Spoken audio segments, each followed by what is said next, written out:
And we are live. What is up, everyone? Welcome on in. Happy Tuesday. And a very late Merry Christmas for those who celebrate. So, yeah, this is not Mario. So, yeah, I decided to do something different. Considering, like, since the second Ace Attorney trilogy will come out next month, and I am yet to play Ace Attorney 6, might as well play the spin off, The Great Ace Attorney Chronicles, which is a compilation of the two great Ace Attorney games. So, yeah, I guess let's just get into it. Let's just check the options: music, effects, voices, gameplay. Oh, gameplay, transparency. Yeah, why not? Story mode is off. We want to play the game. So yeah, I guess let's just get started. So yeah, it's between adventures and resolve. So I guess we start with adventures. So probably a recap of what I've played with Ace Attorney. I've played the first 5 games and the first investigation game. I haven't played the second investigation game because there wasn't any official localization out there, and I haven't played Ace Attorney 6. Although I have it on my 3DS, I haven't opened it.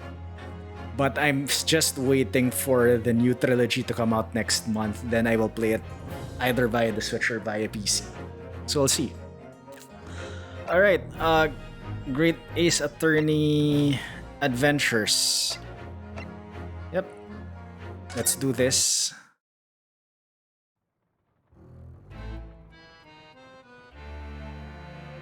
The Empire of Japan. After opening its doors, a push for cultural transformation brought great waves of Western influence to this far eastern island nation. The revolution washed over the land, making life in the capital exciting and unsettling. It was a period of great change, and some was swept away by the tide.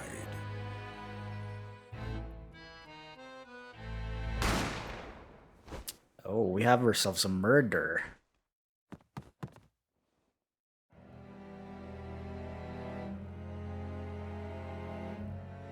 But for one man, the turbulence of that era was just the beginning of an extraordinary story. Hey look, that's Ancient Phoenix, right? Episode 1. The Adventure of the Great Departure. Oh, no turnabout. Bienvenue à la Carnival.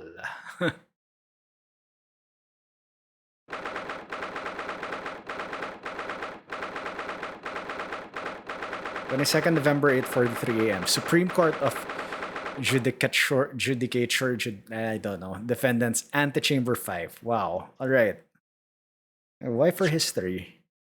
Okay. Options. Okay. Alright, it's the same.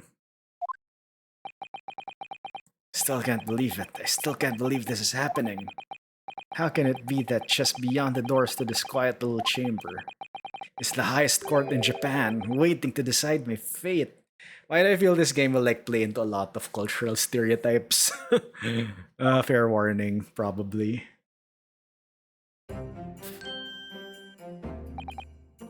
Bailiff, what? Oh, no, nothing. Savior glares, murderer. Sorry.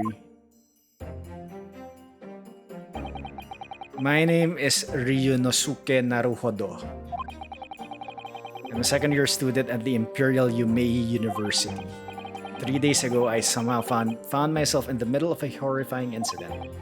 And now here I am, awaiting my trial. That's enough! He's not obliged to listen to such abuse, officer. And who are you? I am this man's lawyer. I'll be defending him today. Lawyer? Yes, and until the judge has given his verdict on the case, no one has the right to treat him as a criminal. Okay, I think I need to adjust where I am so you can see the dialogue here.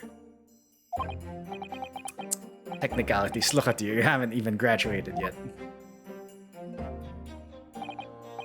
And yet, I still seem to know better than you how a court officer should behave. Right? Ryunosuke. This should be right? Oh, yes, of course. Sorry. What are you apologizing to me for? Yo, Mytho, what's up? Oh, dude, I hope you get better. Hope you have a good holidays, by the way. But really, Kazuma. Oh, his name is Kazuma. I never meant to drag you into this, I'm sorry. Ha ha ha ha. There you go again, apologizing. I just like always. Though I must say, you've been all over the newspapers these past few days. Yumei University professor murdered in cold blood by student. Oh, so the professor was the victim. But obviously, you didn't actually do it, did you? Of course not. You have to believe me. I didn't do it. I could never murder someone. And there's nothing to worry about. Straighten yourself up. Hold your head high. You mean... I believe you. I know you're innocent. Ryunosuke. Kazuma Asogi, my best friend, also in his second year at Yumei University. But he's far more clever than I, a star student in fact. He's even a qualified lawyer, impressive considering he's still an undergraduate. It's not that impressive. The very concept of lawyers is only a few years old.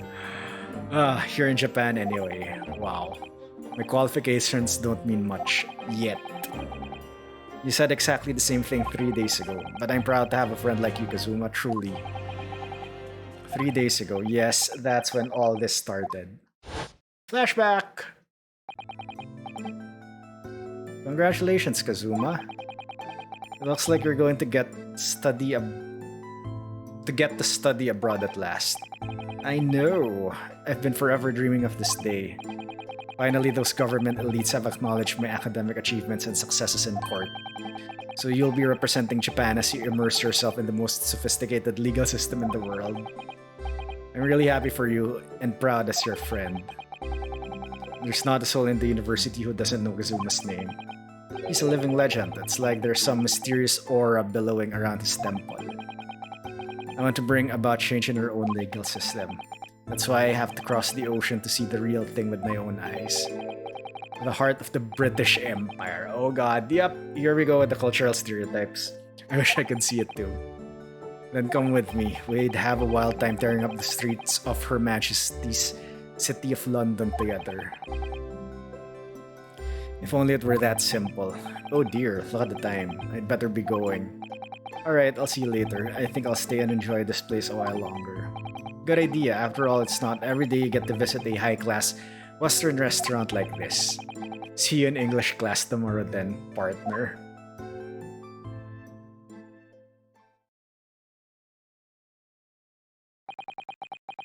It was straight after that's when it happened.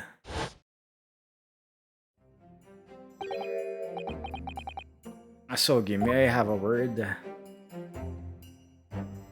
Oh, who are these?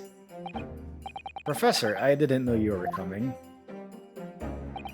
Well, this case has personal significance to me, but never mind that for now. Asogi, you should go immediately to the judge's chambers. His Excellency's chambers? Why? He was looking for you before. You advocating for the defense in this trial was a sudden decision. It seems there may be some confusion about procedures today as a result. Who is this man? I feel as though I've seen him at university before. I see, I'll go at once then. I shall accompany you. Alright then, Ryunosuke, I shall see you in the courtroom. Yes, thanks, Kazuma.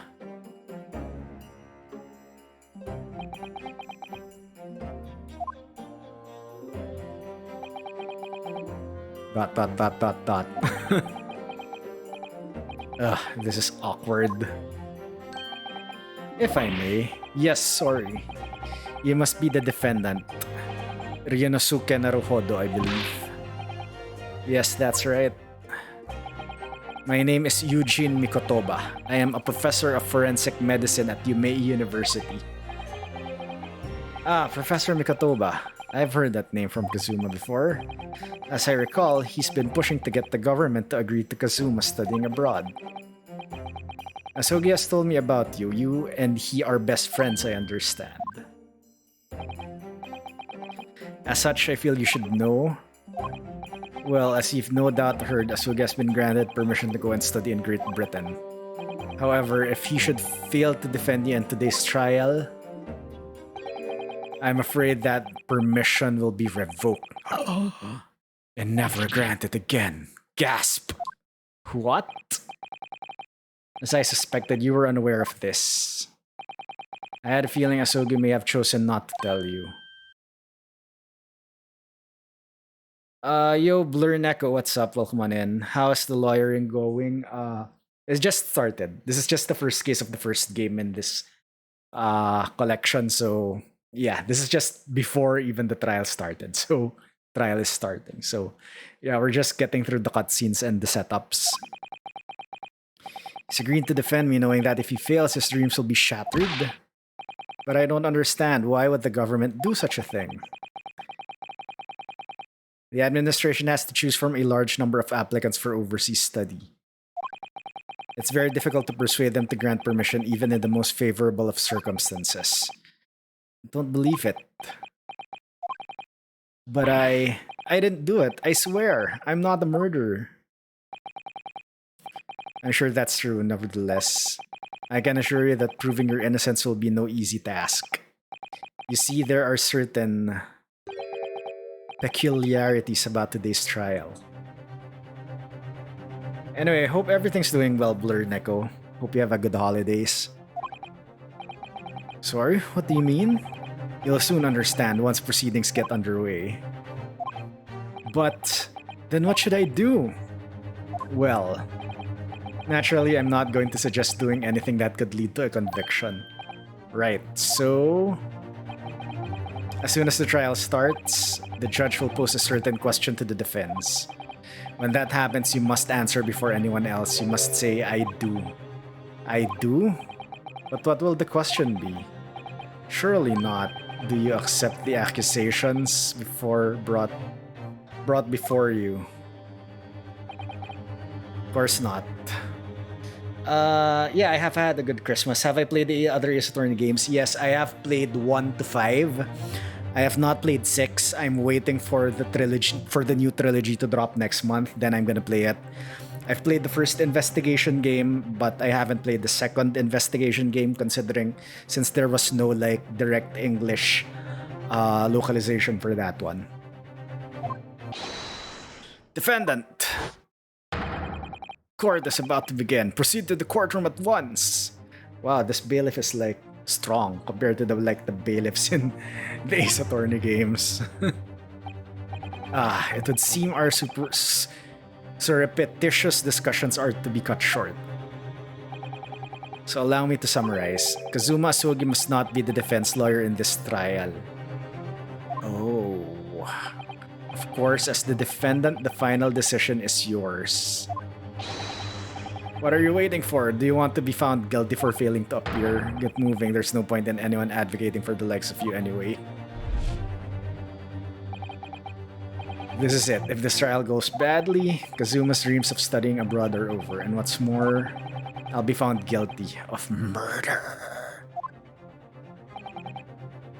And so, with absolutely no idea of what lays ahead, I embarked on that unforgettable trial.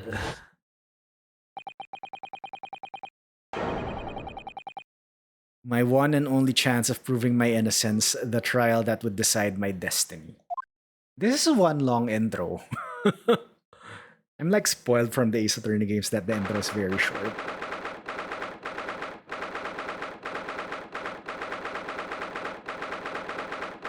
Courtroom 2. So this is a courtroom? The Supreme Court of Judicature. No court in the land has more power.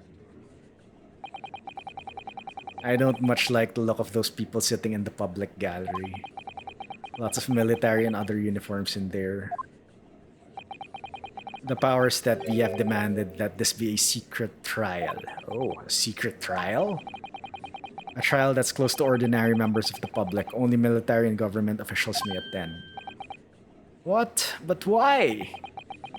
It'll become clear in time, but for now, you need to concentrate. Ryunosuke. It's about to begin. Oh, it's Winston Payne. Winston Payne's ancestor. The court will now hear the trial of Ryunosuke Naruhodo. The judge is younger. The prosecution is ready, Your Excellency. As is the defense.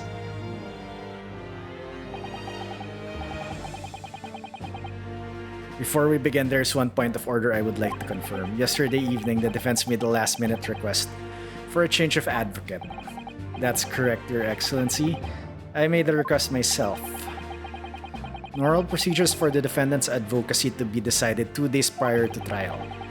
As this is an unusual circumstance, I am obliged to ask for final confirmation now. Who advocates for the defendant in this trial? This is it. This must be the question. Who's going to defend me? That's the question the professor meant. But then if I say I do, I need to answer quickly. What should I do? Answer, I do.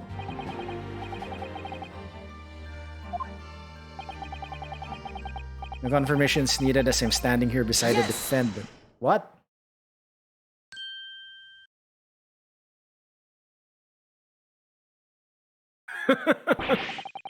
What is the meaning of this unruly outburst? I would like to inform the court that I, Ryunosuke Naruhodo, will be defending myself. Will be what? What are you playing at, Ryunosuke? Professor Mikatoba told me everything just now before the trial. He did what? He said that your dreams of studying abroad would be dashed if you were to lose. How sad. It means you don't have faith in me. You think I won't be able to get you off. It's not that really. It's just that, well, in the off chance that things don't go well for me, I couldn't bear it to be the reason that you... Yes, I knew that's how you'd feel. Which is exactly why I decided not to tell you. Professor Mikatoba shouldn't have stuck his nose in. Very well. The court hereby recognizes the defendant's desire to advocate for himself in today's trial. Oh my god, Winston Payne with the fan. Oh gosh. Well, does the accused admit defeat already? Renouncing his own counsel? Really? Objection! Make no mistake, counsel. This merely shows that the defendant's innocence is so apparent he's confident he can speak for himself. Isn't that so, Naruhodo-san? Oh. Yes, exactly. Exactly what I wasn't thinking. I'm not confident at all. In fact, my mind's a complete blank. I realize you're in charge now, but still, try not to look so bewildered. Well, for a mere university student to be brought before the Supreme Court, you must have perpetrated a most heinous crime indeed. As you're no doubt aware, this is the Supreme Court of the Judicature of Japan. Accordingly, the very highest standards of conduct are expected of all present. Do I make myself clear, Defendant Naruhodo? Yes, Your Excellency. It is therefore my duty to assess your competence for the task you have undertaken. My competence? What does that mean? Okay, so I assume that's like the court record things. He's questioning your ability to do the job. Well, he can't be questioning it more than I am. So let's start with the very simplest of questions. Kindly state before the court the name of the victim in this case. Oh no.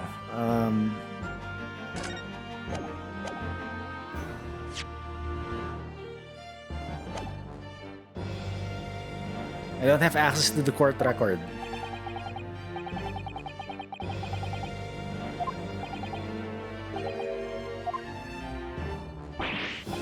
I'm so nervous, I can't even remember that. What was it again? Ryunosuke. Let me guess. Your mind's gone blank. Other can be found in the court record. Yes, but where's the court record? It's simple. You can access the court record with the press of R. If you ever find you've forgotten something, just consult it. Consult that. It's all in there. Just have to press R for the court record. Alright, there's no time to lose. Okay, fine, there. Damn it. This is the list of evidence you've collected. Now try to switch to people instead with R. Oh, hello.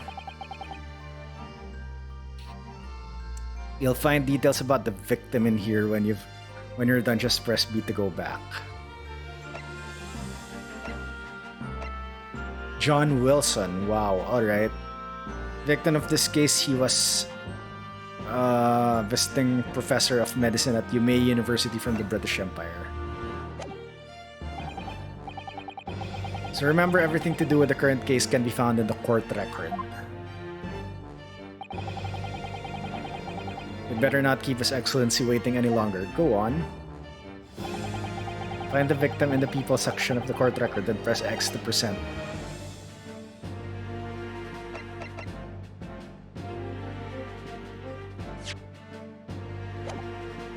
Yes! Victim's name was Dr. John H. Wilson. Well, at least you can remember the name of an esteemed member of your own university. Dr. Wilson was a visiting professor from England, invited to Yumei University 3 years ago.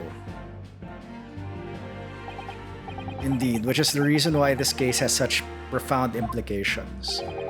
The British Empire is at present our country's most valuable foreign ally. And as most of you will be aware, we have just signed a new treaty together after lengthy negotiations. There can't be anyone who hasn't heard of the Anglo-Japanese Treaty of Friendship and Navigation. The what? And yet, despite these delicate circumstances, the blood of an Englishman has been spilled on our soil. You two are both undergraduates at the Imperial Yumei University, are you not? Murdering a professor from the very institution that provides your education. Have you no honor? But I didn't do it. This case is coming under great scrutiny from our allies on the other side of the world. The court therefore wishes for a speedy resolution to this matter. In other words, our feeble government is scared of upsetting England's policymakers. Yo, Cobra, what's up? Welcome on in. How are you doing? Hope everything's well.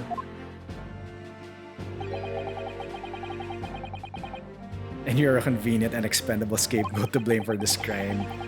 So that's why this trial has these unusual peculiarities, is it? Exactly, our government needs to convict someone as quickly as possible. Oh. All because the victim was an Englishman. Yes, Dr. Wilson was an Englishman. Going good. Enjoying the holidays. Nice. Good to hear. Is everything okay there weather-wise? I know earlier you were saying in another chat that it's been raining hard. Nationalities and treaties won't make any difference for me here. The fact is, I was there at the scene of the crime. Oh dear, look at the time. I'd better be going. Alright, I'll see you later. I think I'll stay and enjoy this place a little longer. Good idea. After all, it's not every day you get to visit a high-class Western restaurant like this. See you in English class tomorrow then, partner. The British Empire. Wow, it's incredible to think. Wait.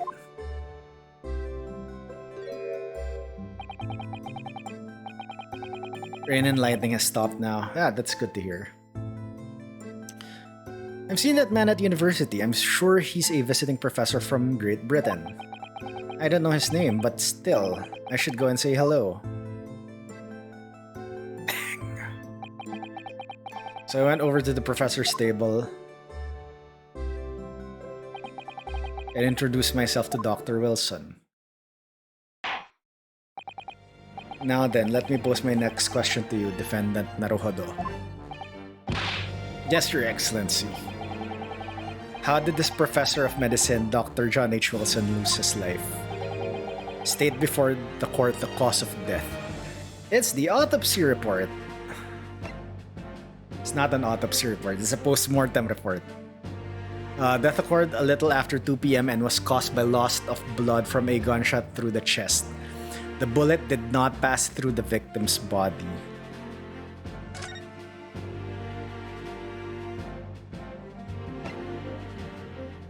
Single bullet fired at close range, fatal hemorrhage from pectoral ballistic trauma, no exit wound.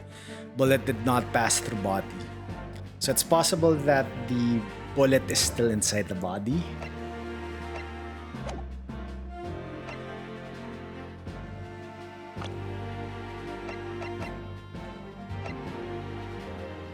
Taketsuchi Ayuchi. Lead prosecutor of this case who would have to appear a little for the changes the cultural reformation has brought about. That's Winston Payne's ancestor. Cause of death.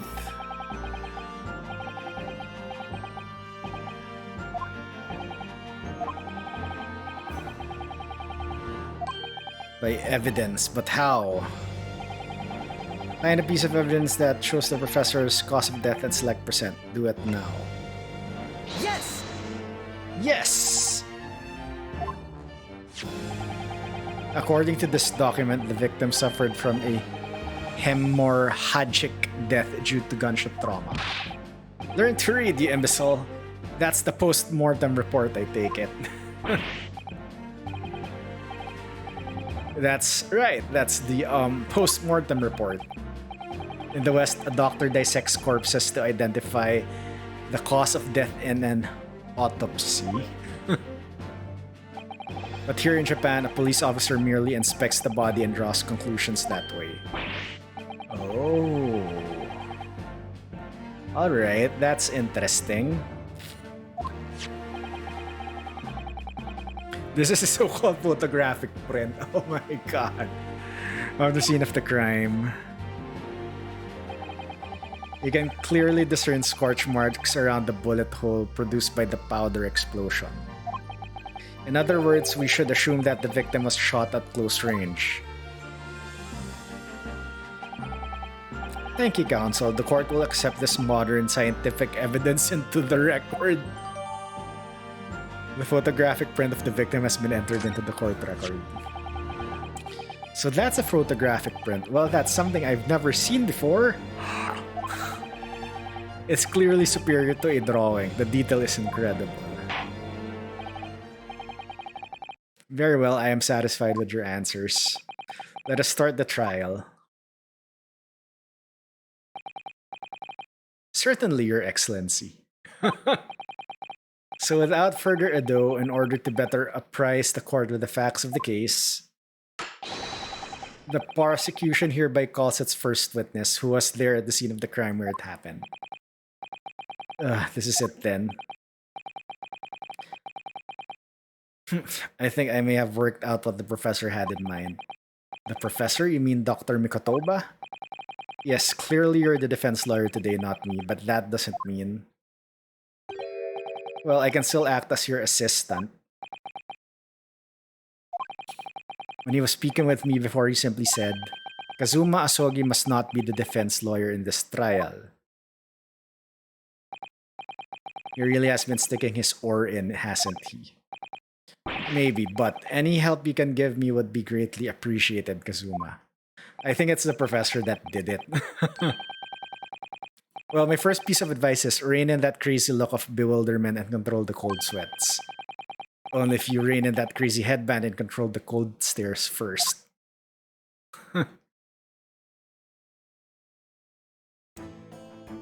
Oh, it's the butler. Witness, state your name and occupation for the court, please. Of course, my name is Satoru Hosonaga. I'm the head waiter at the Western style restaurant called La Carnival. Oh, what? Are you alright? You seem to be coughing up some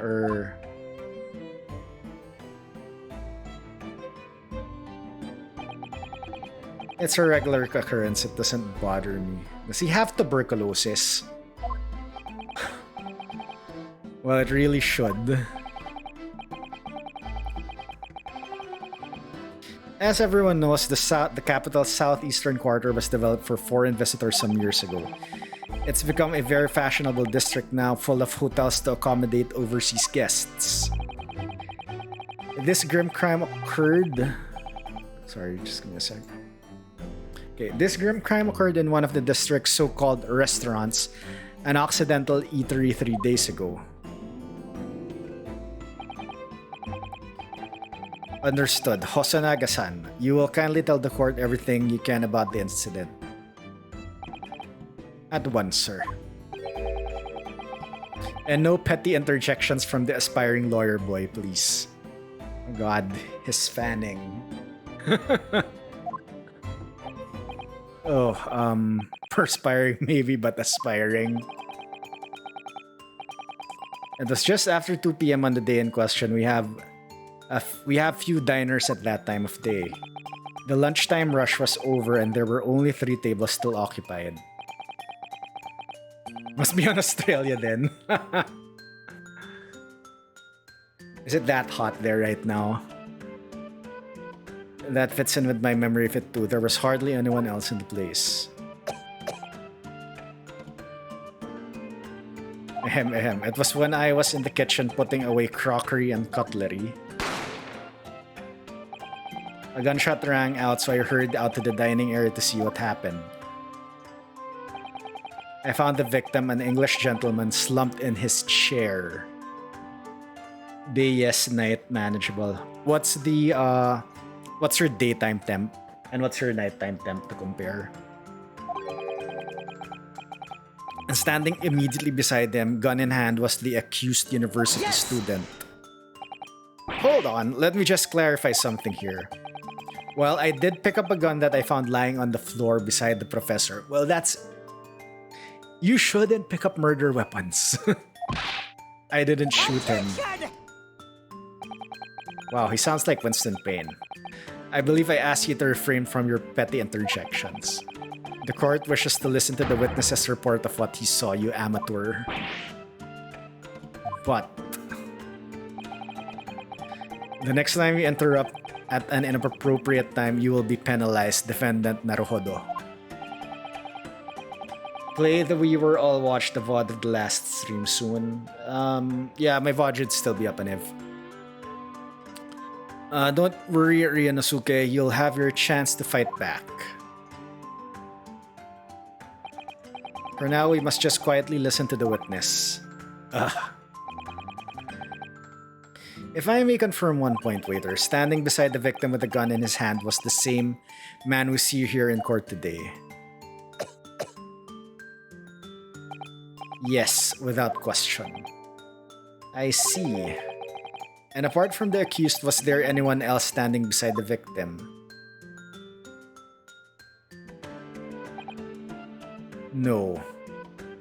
Alright, now it's 21.8, feels like 25. Today was mid-30s. Alright, yeah. That's hot. I mean, I should know because, yeah, considering 30s are the usual daytime temps here and like upper 20s are the nighttime temps. So The Morris Max 35, yeah. And like it's hot, like toasty hot there because it's not humid, right? Because here it's humid, so a 31 could feel like a 37 or a 38. Yeah, it's toasty hot. Alright, there was no one else around that table but the deceased Englishman and the university student. Wait, what did he just say? There was no one else around that table. What's the matter? That's just not right. When I went over to Dr. Wilson to say hello, there was a woman sitting opposite to him at his table. Really? And that's not something the waiter could have missed? I've been worried about interjecting, but still, what should I do?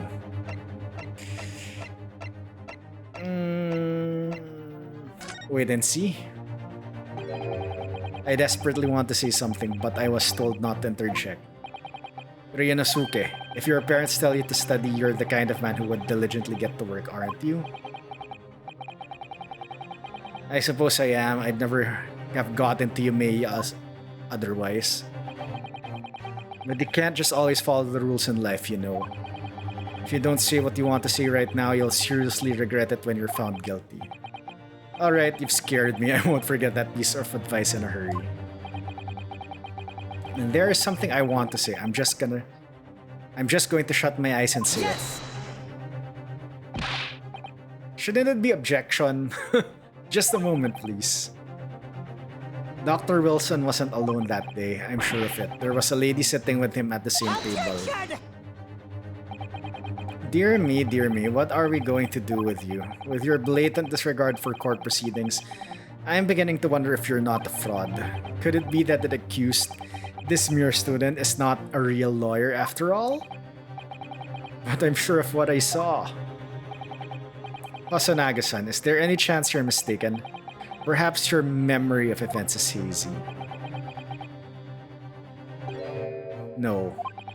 The deceased gentleman came to dine alone. I don't believe it.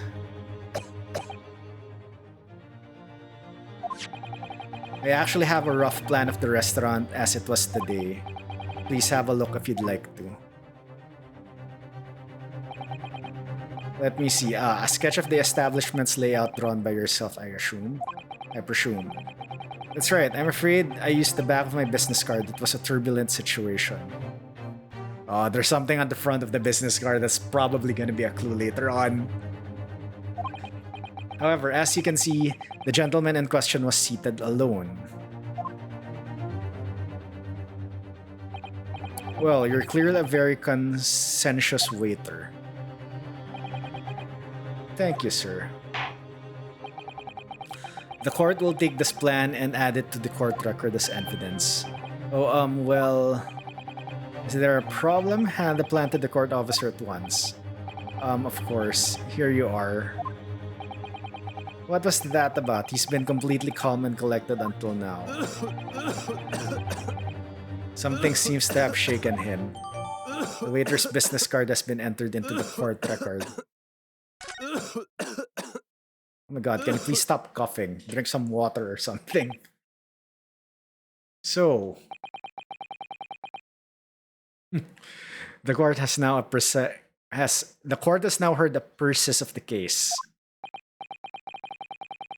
Yes, at the moment the gunshot was heard in the restaurant, the only person in close proximity to the victim was the defendant on trial today. It would seem that we are looking at a black and white case here. Wait, court record. Oh, magnifying glass.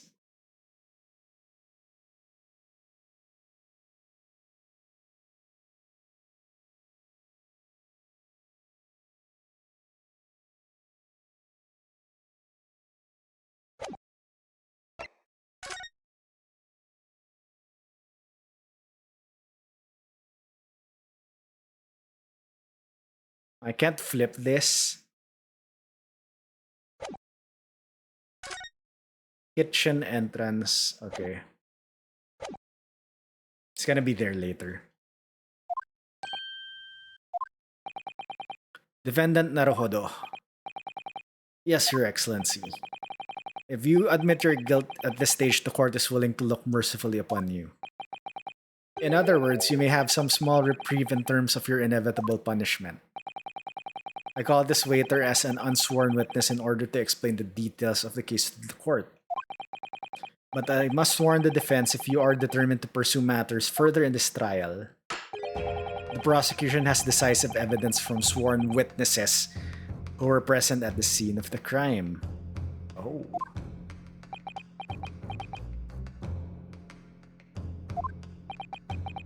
What do you think I should do, Kazuma? What do you mean? Well, I'm going to be found guilty one way or another, it seems. Wouldn't it be sensible to plead guilty at this stage and hope for a more lenient sentence? Everyone keeps telling me that this trial is unusual about these peculiarities. You've said it, Professor Mikatoba said it, and so has the judge and the prosecution. I'm scared of what lies ahead if I push this. As I said from the outset, I believe you're innocent, I trust you. And yet, despite knowing that, you're willing now to throw that trust back in my face, is that it? What? If the accused is in fact innocent, then a defense lawyer is duty-bound to prove that innocence by whatever means necessary. Are you just going to abandon that duty, or are you going to give up on yourself? The battle hasn't even begun yet. The defense pleads not guilty, Your Excellency. We invite the prosecution to stop making empty threats and bring out its witnesses. Then we'll see just how decisive this evidence really is.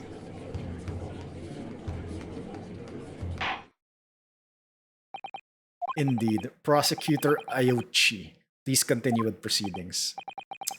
Well, you were warned, the young can be so reckless. You know, many call me a saint, but I can be a devil when I want to be. Ugh. In a few short moments from now, that dumbstruck young mouth of yours will be silenced forever. The prosecution calls its next witness. Very well, officer. Bring forth the witnesses at once.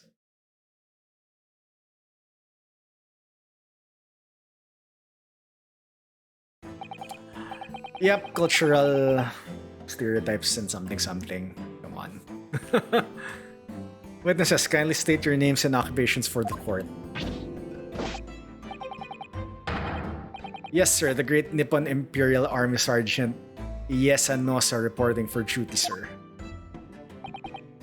Myself, I find employ as a purveyor of fine articles of antiquity from the efflorescence of our nation, Nippon, and conduct my trade from Rasute, a humble premises in the 2nd District, Curio Correcuta at your service. Oh my god. Well, to be honest, to be fair, there are a lot of fun names in Ace Attorney. And yeah, Curio Correcuta at your service is one.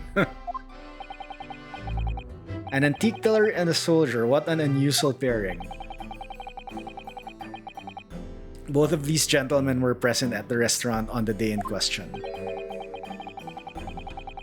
They must be the diners at the other table that the waiter mentioned. Myself, I habitually take tea of the most exquisite aroma at the establishment in question, always post-noon, and not infrequently converse with interested parties regarding the curios with which I make my business. I can't understand the word that old man is saying. He's an antique dealer and it sounds like he's a regular at La Carnival. He seeks out potential customers who may have an interest in antiques and tries to sell his wares to them. He obviously targets La Carnival because it's a high-class restaurant with rich clientele. Right, I see.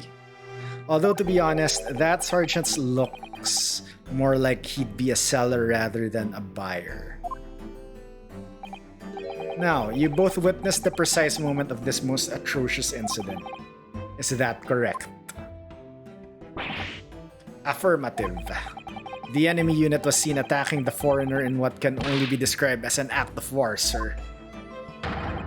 It was that black uniformed rogue infantryman over there who unloaded his firearms, sir. This man's as impossible to understand as the other.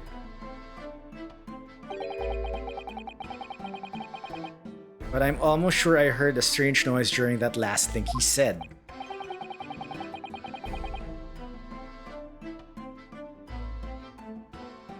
So this is the decisive evidence the prosecution was threatening. The soldier is claiming that he actually saw the precise moment he shot the victim dead. Well, are you starting to feel uncomfortable? If I'm honest, I was feeling uncomfortable from the start. Now, the court will hear your formal testimony, please. Just give me a sec.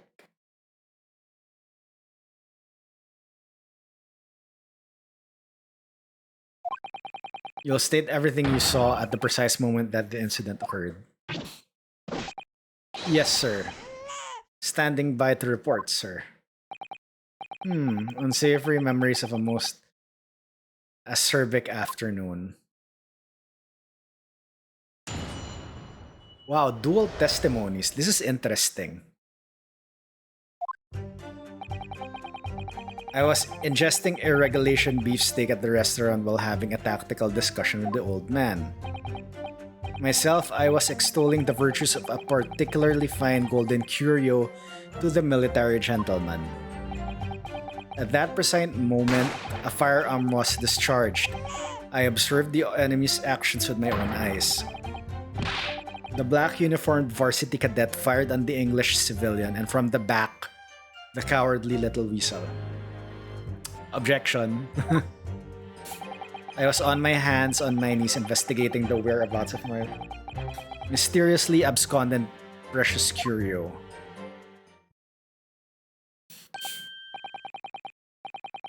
Well, so you, Sergeant Nosa, actually witnessed the vital moment. You saw the split second when the defendant fired the weapon at the victim. Yes, sir. Affirmative, sir. That wicked university cadet, sir. The cruel and unforgivable enemy. What times you live in when an English gentleman may be assailed in the broad light of day. But this is ridiculous. I didn't shoot anyone. Is that really true? Yes, all I did was pick up the gun that I saw lying on the floor. After I said hello to Dr. Resson, I went back to my table and sat drinking some coffee. Then when I'd finished, I got up from my seat to leave the restaurant. When I noticed an English-made gun next to the chair where the professor was sitting. I thought perhaps the professor had dropped it, so I bent down and just as I was picking it up, bang! Well, if that's the truth, there was obviously a criminal on the scene somewhere. And somewhere in these two witnesses' testimonies, there's a clue as to who that criminal was. There is? You must exercise your right to cross-examine the witness. As we have heard, Your Excellency, there is no room for doubt in the testimony of these witnesses. The defendant is clearly guilty. Excuse me. It's time to bring the despicable student to justice. Certainly, the testimony the court has just heard eliminates any vestige of doubt. Therefore, it is my grave duty to declare the verdict of...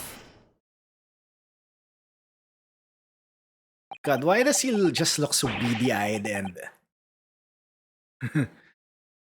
What in the name of the Emperor is the meaning of this outburst? The defense demands its right to a cross-examination. Dear me, dear me. Let me guess, the Hachimaki headband boy next door told me to do it. How pathetic. How did he know? The prosecution objects. This is a clear waste of time. The defendant obviously has no experience. How can he possibly carry out the cross-examination? The defense is asserting its right to a cross-examination. Whether or not you think he's capable of it is irrelevant. Kazuma is so commanding. Very well. Let the defense conduct a cross-examination of the witnesses. Okay, wait. So this is Yesanosa. Oh god, it's another pun.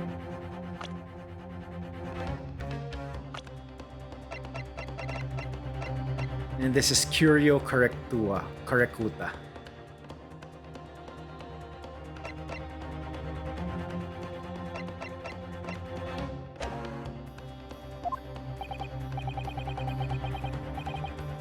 Alright, this is where the battle really begins, Ryanosuke. But I don't even know what I have to do in a cross-examination.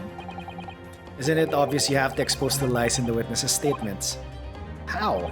You didn't fire the gun, which means what that soldier said has to be a lie. Well, yes, but it's just a case of proving it. And the key to doing that is evidence. All you need to do is present some decisive and indisputable evidence that proves the witness is lying. Now let's go, Ryanosuke. Don't let them beat you. Alright then. It's all or nothing. That's like black.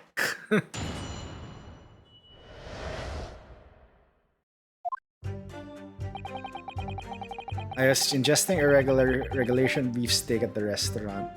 Yes!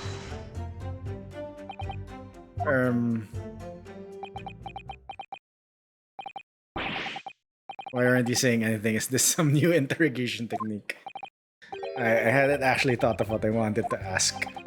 Just ask about anything that catches your attention, anything that bothers you. Alright then, this beefsteak you mentioned. What kind of food is that? Tension! Beefsteak is a delicious cut of veal vigorously cooked on a cast iron grill and served piping hot. Oh. If food could receive medals of honor, beefsteak would be almost as highly decorated as a cutlet. Right, I see. Thank you, sir. So next question.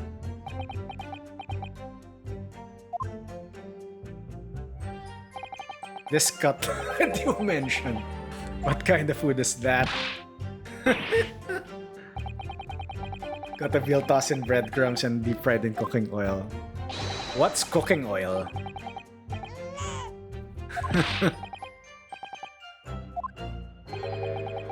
Sorry to interrupt, but how about trying to stick to questions that are relevant to the case?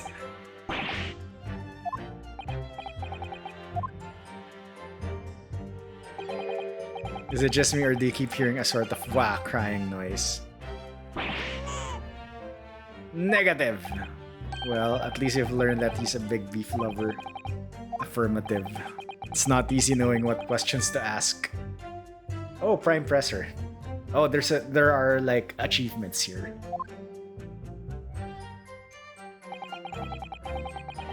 Is extolling the virtues of particularly fine. Yes! I have no idea what you're talking about. A Koban boy? You mean an old Edo coin? The day prior to the incident, a treasure of exceptional value from the Hawaii period entered my possession. I took myself to the restaurant the following day with said items secreted in my bosom pocket in the hope of an affluent cognizant appraised of its indisputable value being present. Wow, I cannot like say some of these words. So you were hoping to sell your Koban coin to Sergeant Nosa, whom you met at the restaurant. Yes, it's quite clear where you're going with this, boy. You're about to assert that a penniless soldier would have no hope of purchasing a precious Koban. Isn't that so? You little upstart cadet. You want to add disrespecting a superior officer to your list of crimes, do you? Blatant subordination.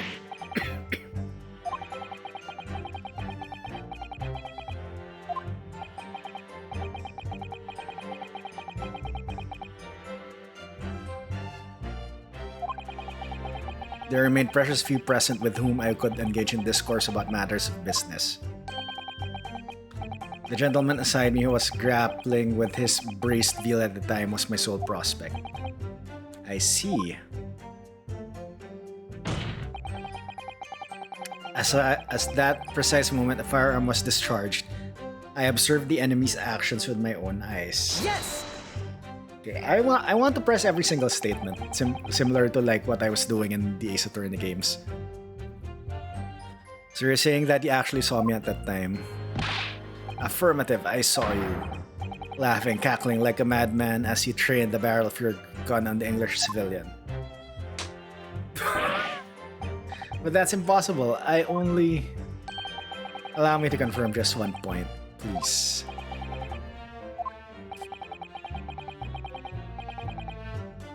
Thinking carefully about the statement you just made, it seems to me. Not normal. What's up? Welcome on in. Ace Attorney. Yes, I am playing Ace Attorney. How are you doing? That it must have been just after you heard the gunshot that you looked over to the victim's table. So if it was... Well, if that really is the case, it would mean that you didn't in fact see the precise moment when the killer actually fired the gun.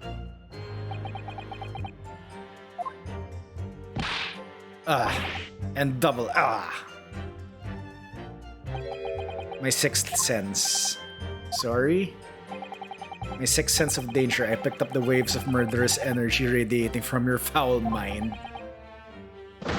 Oh, sorry about the ads. If you're listening, sorry. Surely that's not really possible, is it? Do you think I've got where I am today in the army if I couldn't sense danger in the air, son?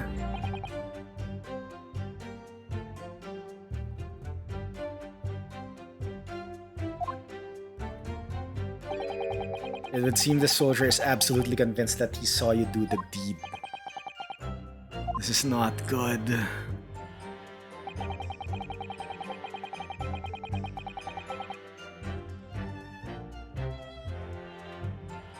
Yes! Okay, this is the contradiction. You're saying that was... I've just had about enough of your sauce, cadet. Who else do you see around in here in black uniform? Well, there's someone standing right next to me, fits the description as well. But it was you, you little weasel. You unloaded the firearm on that man. From behind his back. And you call yourself a citizen of the great empire of Nippon. You disgust me. What is it, Ryunosuke? I'm not quite sure. It's something that the sergeant just said, but I can't put my finger on it. Something's playing on my mind. In that case, check back over the details of the evidence you've gathered in the court record. And if you find an inconsistency there with what the witness just said, then don't hold back. Present the evidence to the court, thrust it in the witness's face, and make him choke on it. I was on my hands and knees investigating the whereabouts of my mysteriously absconded precious curio. Yes!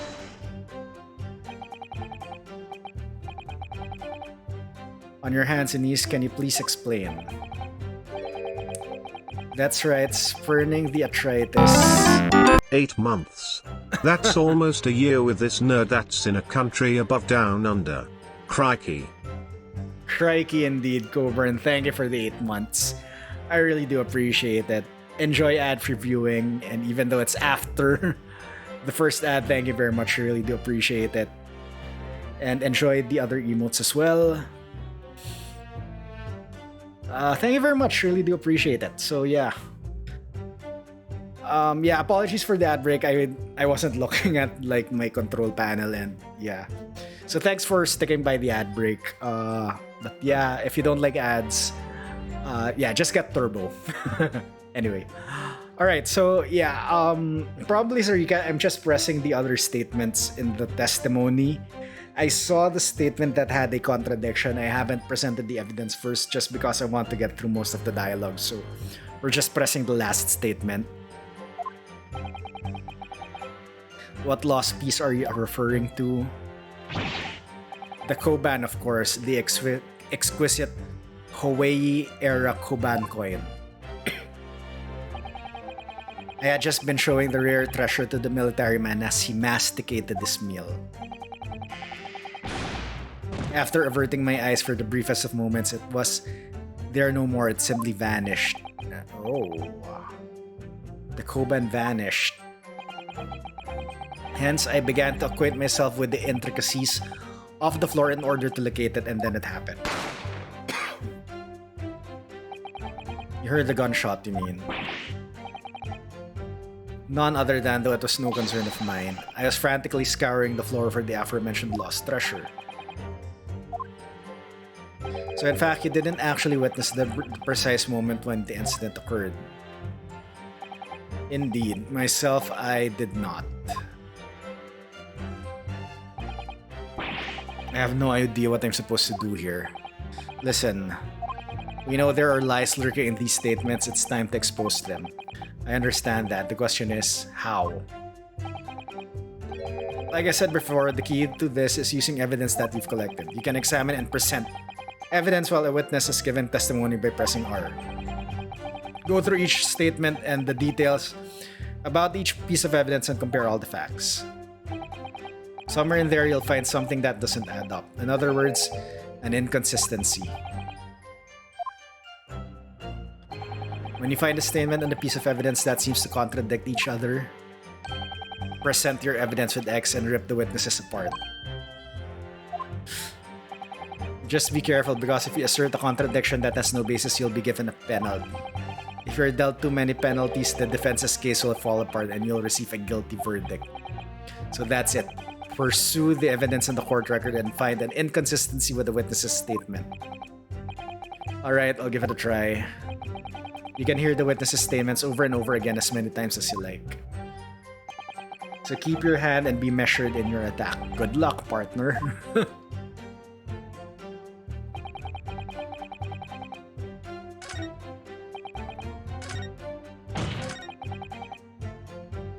At the back from the cowardly weasels. So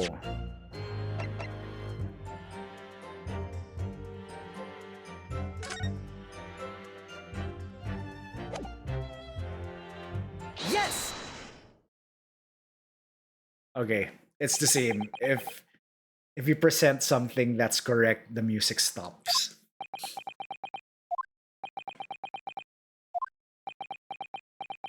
Dot dot dot dot.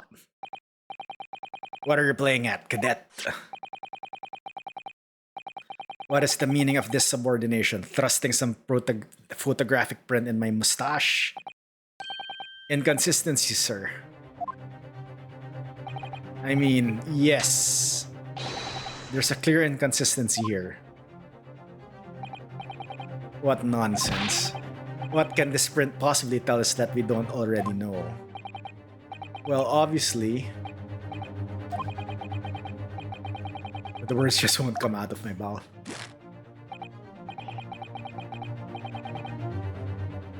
I think this proves beyond any doubt, Your Excellency, that there is no place for an amateur student here in this grand courtroom. This is so frustrating. Oh, please. Surely this doesn't require an explanation. It couldn't even be more plain. To spell it out would be an insult to the court.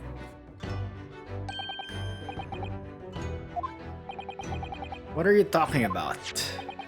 It's apparent from a single glance at the photographic print presented by the defense that there's a clear discrepancy here with the sergeant's statement. What? Sergeant Ayesanosa. Yes, sir. What, sir? The statement you just made was this. The black uniformed varsity cadet fired on the English civilian, and from the back, the cowardly little weasel. Yes, sir. Affirmative, sir. I witnessed the crime with my own military-grade eyes. But no, that just can't be. Why not? Because... Take a close look at the print. The victim, Dr. Wilson, died from a bullet wound to the chest. According to your witness statement, the culprit shot the victim from behind. And that is the obvious discrepancy here.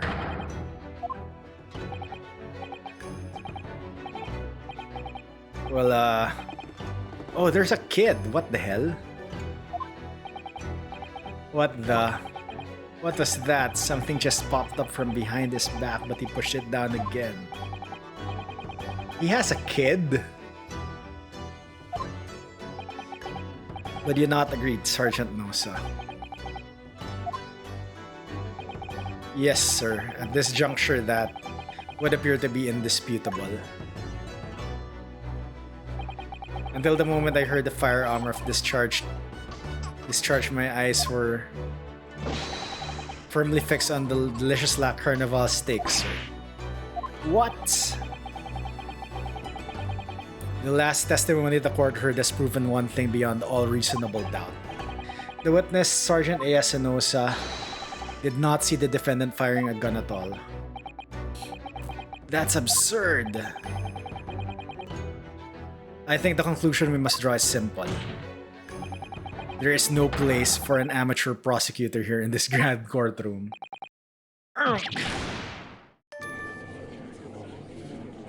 Oh. There's been a complete turnabout in the mood of this trial just from that one discrepancy.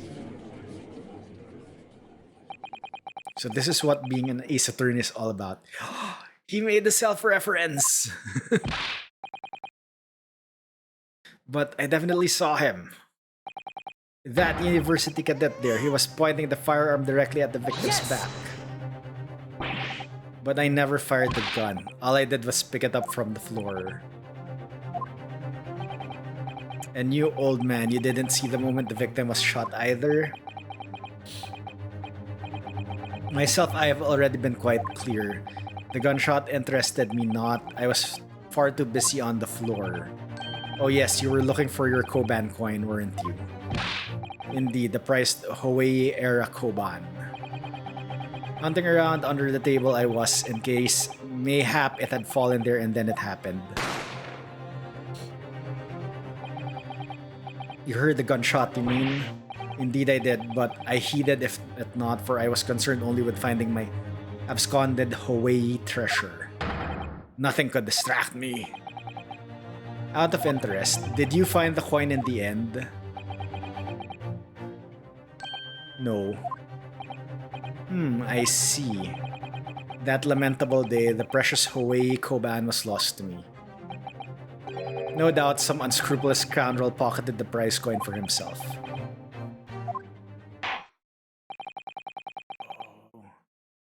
As I am sure everyone present is aware, this case demands a swift and decisive resolution. Our government has promised to send a full report to Great Britain by telegraph this very afternoon. Nevertheless, the witness testimony the court has just heard was inconclusive. No matter how subservient our government feels it must be to the British, it would be unforgivable to deliver a verdict on this trial right now. What is your position, Prosecutor Ayuchi? Worry not, Your Excellency. The defendant may have fled a tiger at the front gate, but he will find a wolf at the back. My witnesses have further testimony to make. Upon hearing their next statements, it will become abundantly clear that there is only one person who could have possibly committed the equally despicable defendant, Ryanosuke Naruhodo. What? He really seems to have a despicable opinion of you, doesn't he? Ugh. Very well, the court invites the witnesses to testify again. You will thoroughly explain the reasoning behind the prosecution's allegation. Is that clear? As clear as Kiriko glass, Your Excellency. Yes, sir. At once, sir. To testify, sir. Always has, always will be. Of course, the usual plot drift of an Ace Attorney case. Oh, oh, contradiction. Nope, here's a second testimony.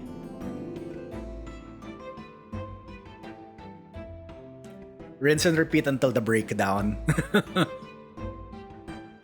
Excuse me, but there's something or someone peeking out over your shoulder, I think. Affirmative, the newest member of the Nosa family to rise up through the ranks, sir. Name, Ido. Ido Nosa. Oh my god, the puns. It would seem those straps are a sign of the sergeant being too strapped to afford the nanny. Ido, tension! Your father is about to call the enemy. Watch and learn, my boy.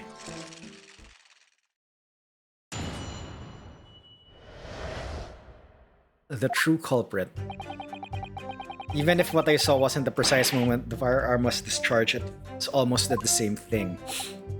Yes, the pointing his gun at the foreign man he was, that young lad in black, that much I myself did see. Furthermore, a visual search of the premises at that time confirmed that we were the only personnel present. Indeed, alone he was, the Englishman, dining all by himself. Therefore, no one other than the black uniformed cadet could have dispatched the Englishman. Over and out.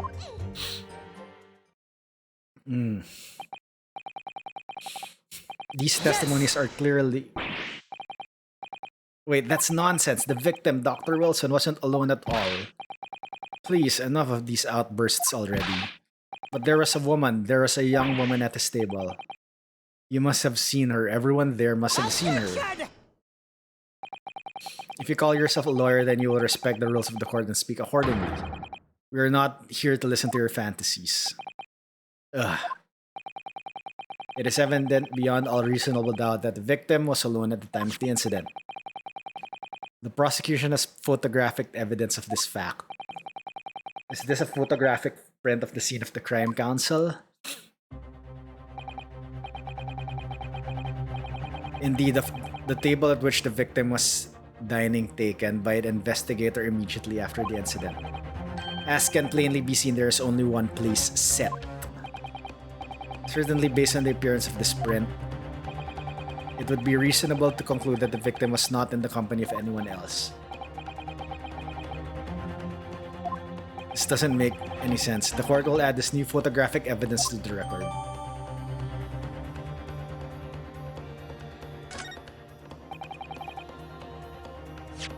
Don't understand. Okay, there's something probably different here between this and this.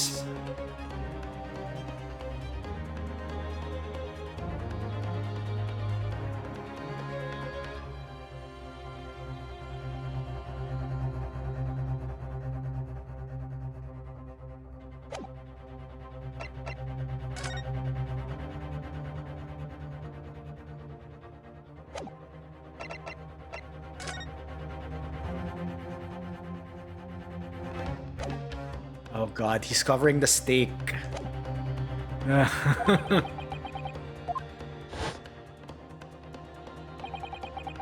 It's just not possible that nobody else saw that woman. The waiter before said the same thing. He maintains that Dr. Wilson came to the restaurant alone as well, but that's not true. I saw her. I swear that I saw a woman with him.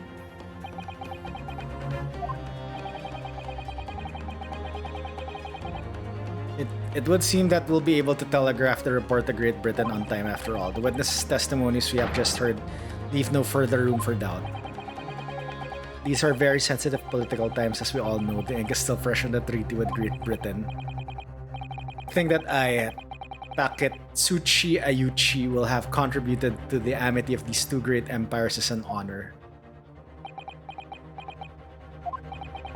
How can this be happening? The judge is ready to rule. Stand tall, Ryunosuke. It's not over yet. Miyafei? No, damn it. What? If what you say is true, then there's something going on here behind the scenes. And now's your chance to expose it, to draw out the truth in your cross-examination. I don't know, Kazuma.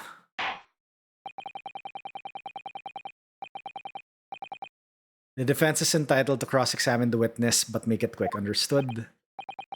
Rules can be so unbending at times. Ugh.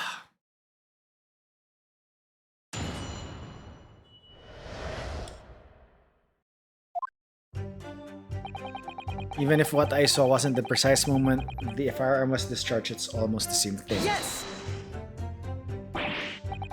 It's not the same thing at all. I didn't fire that gun. We have a difference of opinion on that. The opinion of an uniformed officer versus that of a fledgling cadet.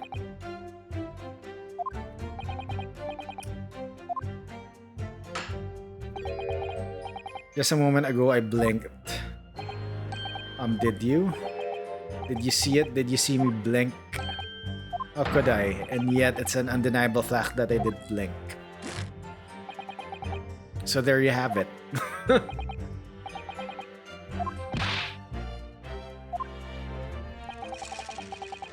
The sound of the firearm rang in my ears in the very next moment. I saw you waving the gun at the Englishman. I think that says it all, don't you?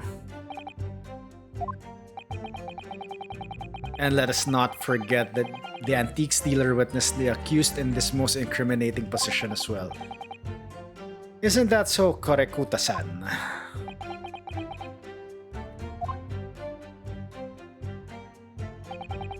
Yes, pointing his gun at the foreign man he was, that young lad in black. That much I myself did see. Yes! But he was like searching the floor. But I've told you already, that's only because I picked it up off the floor. Well, obviously, as the culprit, that's the only way you can explain it away.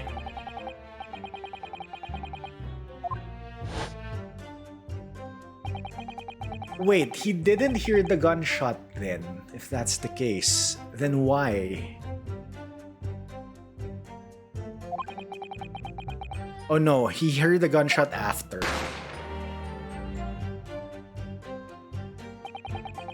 A gunshot rang in my ears. So wait, where's the gun then?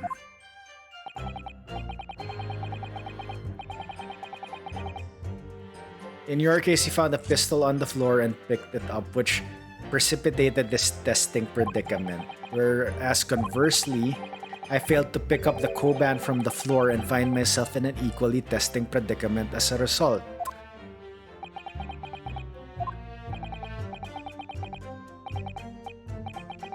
Anyway, the fact remains myself, I did see you, with pistol in hand, standing over the foreigner. Furthermore, a visual search of the premises at the time confirmed that we were the only personnel present. Yes! It was them plus the waiter. Objection!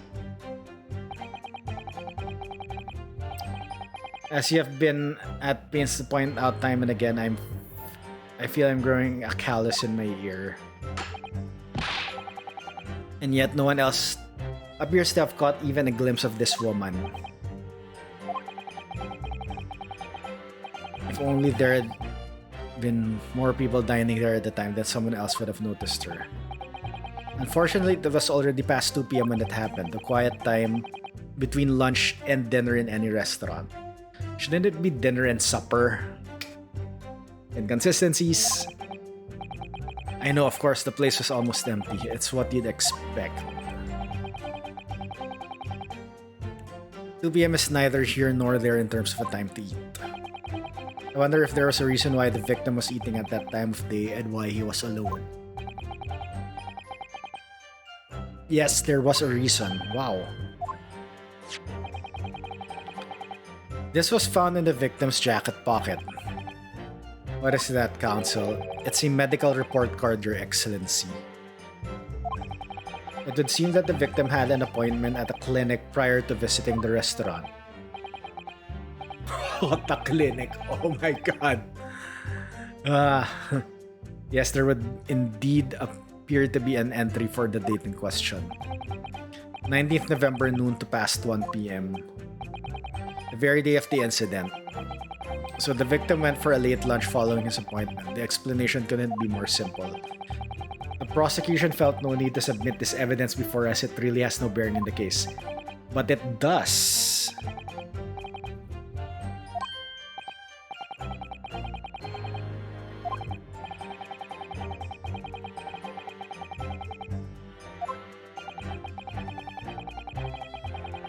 Yes. Yes! If I may, I'd like to ask for that medical report card to be submitted as evidence, Your Excellency. On what grounds? The court has already heard conclusive witness testimony. Additional evidence would be extraneous, not to mention that the victim's movements prior to his arrival at the restaurant are of no concern. Whether or not they're of concern is up to us to decide. We have a right to explore all possible avenues. I beg your pardon? You have no authority to refuse a perfectly valid request for the submission of evidence. Very well, the court will grant the defense's request. Youngsters these days are forever asserting their rights. It's a most disturbing trend. Oh god. Officer, kindly add the victim's medical report to the court record.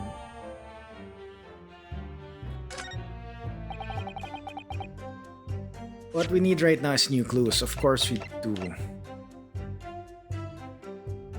What? I can't examine it? Really? He's guilty, say guilty. Yo, J-Bats, what's up? Welcome on in. Oh god, whose emote is this? Grateful. Nice. How are you doing?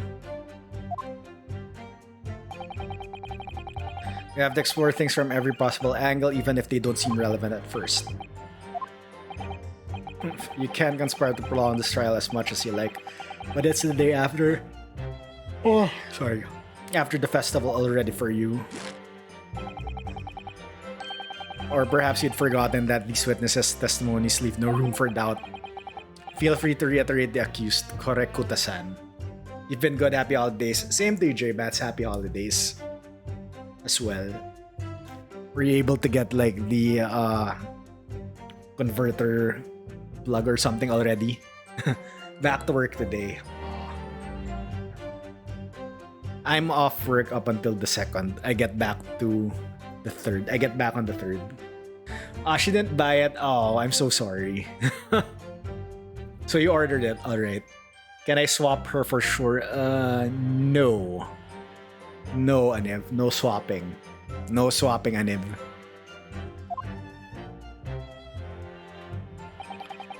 Alone he was the Englishman, dining all by himself. Yes! So you actually saw that with your own eyes, did you? The victim, Dr. Wilson, dining alone.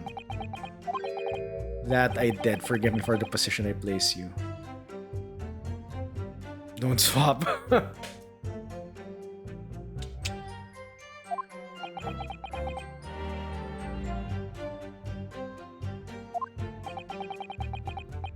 So the testimonies of the old man, the soldier, and the waiter all agree on that point. Isn't that interesting? And let's not forget the incontestable evidence we have to support their statement as well. It's the photograph. That was for one. There is only a single beefsteak on the victim's table, a meal for one.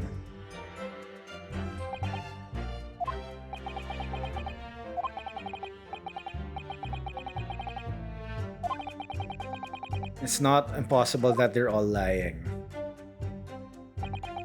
But if so, then why? I'm perfectly honest, I have absolutely no idea. Therefore, no one other than the black uniformed cadet could have dispatched the Englishman over and out. Yes! Why aren't you telling the truth? What? What did you say, cadet? I clearly remember. There was a woman sitting across the table from the professor. Perhaps one of you might have noticed. But for both of you to have failed to see the professor's dining companion, it's just not possible. Unfortunately for you, defendant, it's not just a case of these two witnesses alone. Sorry? The waiter whose testimony the court heard earlier clearly stated the same thing. He also said the victim was alone. Precisely. In other words, you are the sole proponent of this phantom lady. Wait, he was an unsworn witness.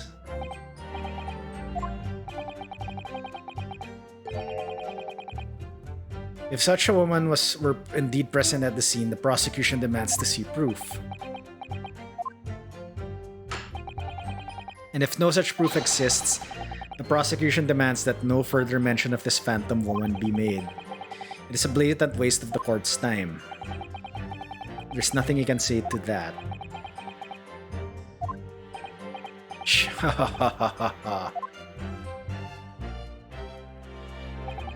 Excellent work, Ryunosuke. We've gleaned some new information now. Well, yes, but I don't feel like it changes much. I can't see that it brings any real discrepancies to light. Can we now examine this? I can't. I also can't examine this like tilt this the other way around.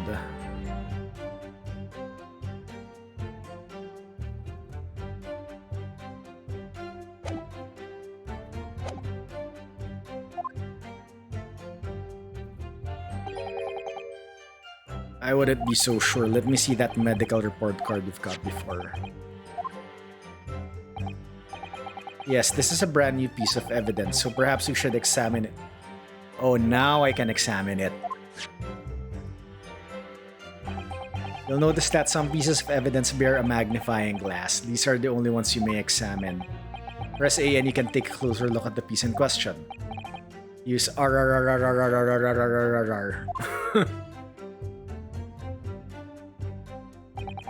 To rotate the evidence in all directions and examine it from all angles by using L. Oh my god.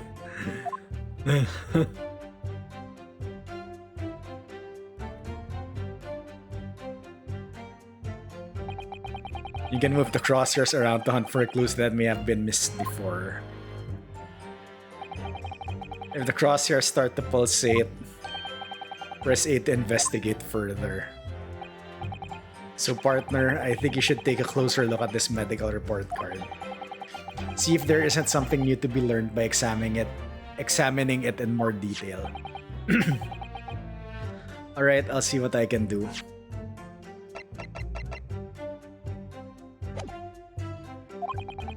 I need to use R and L and A to inspect any areas of the evidence that look suspicious. I still can't examine it. Okay. Damn it.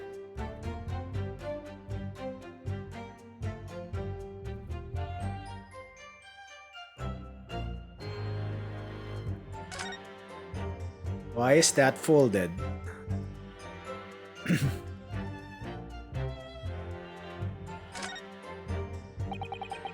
Let's have a look. This is some kind of medical history. And there's an entry for the day the professor was killed. Extraction of molar with topical anesthesia. Extraction of molar, you mean he had a tooth taken out? It would seem so. Just before the incident, he had a bad tooth removed. Then why is he eating beef? Why is he eating beef when, like, he has his molar removed? He can't chew. Perhaps they use laughing gas. That's the most modern practice in the West for pain relief. Yes, I've heard of this anesthesia, although it's hard to believe there's anything that can actually stop you feeling pain.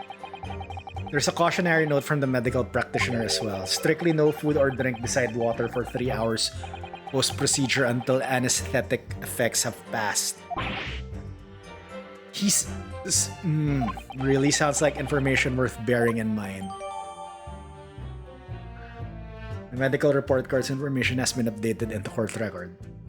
On the day of the murder, the victim had undergone dental treatment and had been prohibited from eating or drinking anything but water. With this new information, the meaning of that one particular statement totally changes. So I think it's time we listen to the testimony again, don't you? Even if what I saw wasn't the precise moment, it's almost the same thing.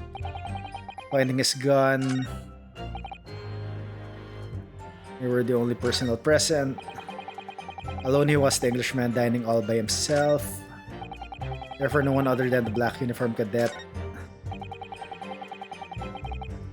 Okay. As always, we save scum.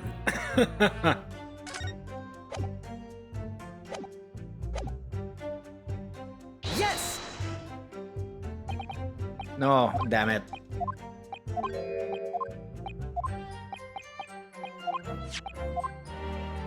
What I just don't like about this is that this pressing takes some time.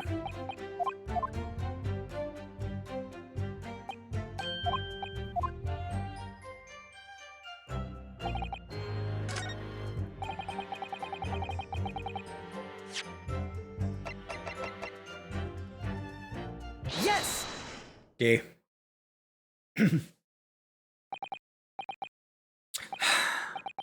Well, I think about what are you wittering, lad? Call yourself a lawyer? I wish I could, but first and foremost here, I'm the accused. Ryunosuke. Everyone stumbles on their words occasionally. Under the circumstances, I wouldn't worry about it. Thanks, Kazuma. I could see it quite clearly in that cross-examination you just carried out. When you raised your hand straight up like that so purposefully, you knew exactly what it was you wanted to say. Don't feel like you have to choose your words carefully. Just say what you're thinking. Alright, and thanks for the advice.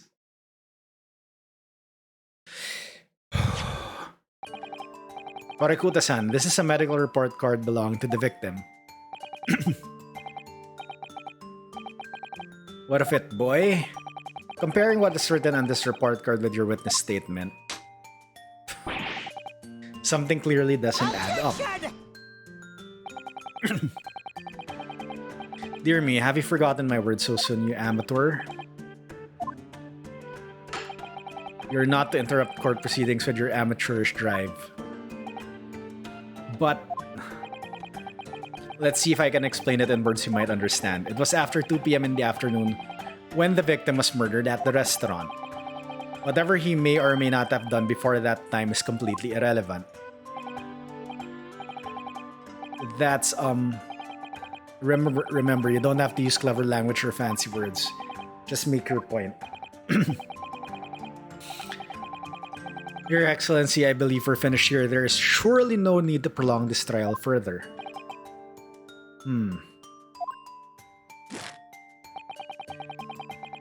The witness testimonies the court has heard have been clear and concise. This medical report card has no bearing on the matter at all, for the simple reason that there is no one else besides this pale-faced pupil.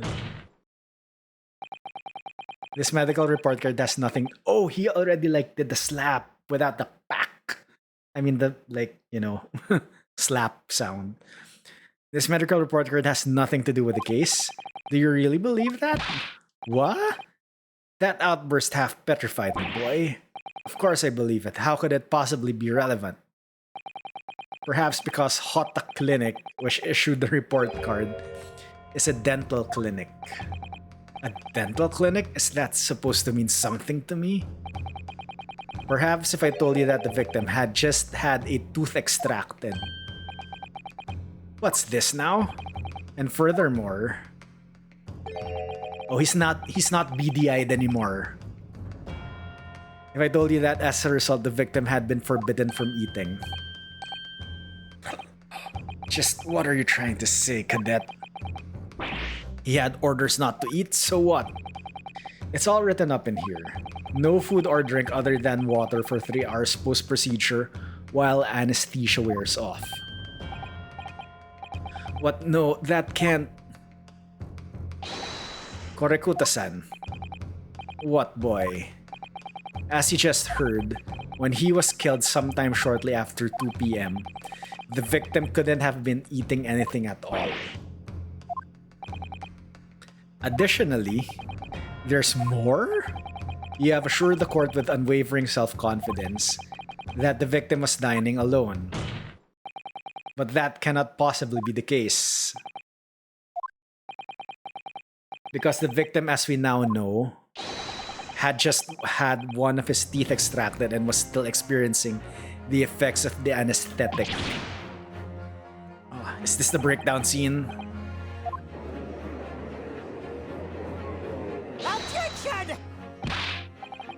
What is this nonsense, you little upstart? These are baseless accusations. Just look at this photographic evidence. You can clearly see the plate of food at the victim's table. Objection! Use your head. That's the very discrepancy we're talking about, or you can't follow the logic. How dare you? I think it's fair to say that the tables in this restaurant case have turned. Wouldn't you agree, Ryunosuke? Yes, most definitely. He's beady-eyed again. So having just undergone some dental surgery, the victim was unable to eat. Which leaves one very crucial conundrum. Who in fact was eating the pictured beef steak? The court will hear the opinion of the defense on this new puzzle. I assume you're ready, counsel. Oh, that means me, doesn't it? Alright, the answer to this question is going to be pivotal. This is the start of your turning this trial around. Show them what you're made of. Okay, save scum time.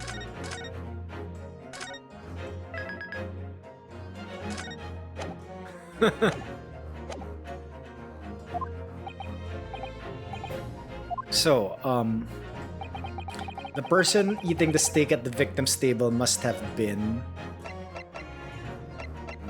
the victim? No. Me? No. The two witnesses? No. An as yet unknown third party. Obviously, it can only have been someone else who was sitting at the professor's table. You'll not let this go, will you? There was no such person. There was, because I saw her. When the incident occurred, we know that the victim couldn't have been eating anything. Yet we have evidence of a half-eaten steak on his table. Therefore, the only logical conclusion is that there was somebody else there eating it. We have strong evidence to support our assertion. It's clear that these witness testimonies are unreliable. If the court decides to push through a ruling at this stage, we will launch a formal complaint with the Ministry of Justice and pursue a fair trial relentlessly. Are you insane? You would take on the government? Don't worry, counsel. I have no issue with you. What do you mean? I have issue with them, those two witnesses in the stand. What? What are you talking about? We have demonstrated with evidence that the victim was not alone. So, if it now turns out that the two of you deliberately lied when giving your testimonies, obviously you will be charged with perjury. Perjury? What's that? And since this is a murder trial, you will also be deemed complicit in the killing. In murder? No! Wow, the kid's an accomplice. Hold it! Negative. There was no mention of this at the tactical meeting. I was just following orders. That's right, as the man says. Just saying you never saw the gentlewoman. That's what they told us. Oh. What? What did you just say, Korekuta-san? Oh, no. You were just following orders? So you never saw the gentlewoman? When you say gentlewoman, did you mean you saw the victim with a lady from overseas? What? What is the meaning of all of this? These witnesses gave false statements? Is this true, you pair? Just one simple slip of the tongue.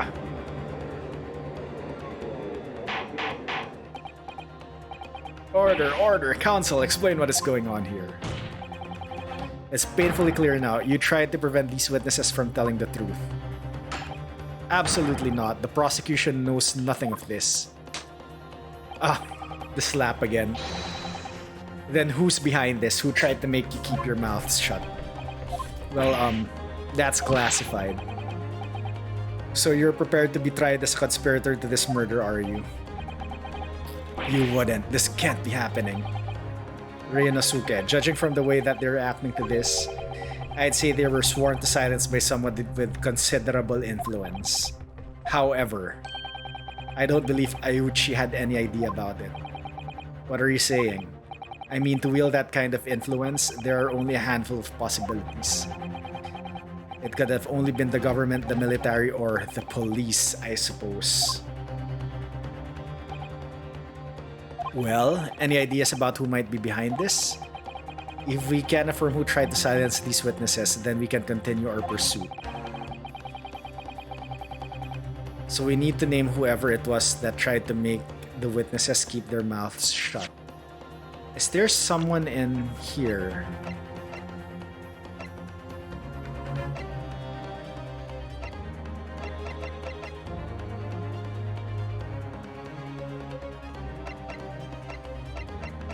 No, I don't think there's anybody. Yet. Of course, we'll need evidence before we make any firm accusations. Evidence that proves whoever it was really did wield his or her power here. But how? How can we possibly... Remember how we made progress before? We examined this piece of evidence in more detail and found a new clue as a result. Oh, it's the calling card. Well, that's not the only piece of evidence we have, is it? We need to re-examine everything and make sure there was nothing we've missed. There's no time to lose.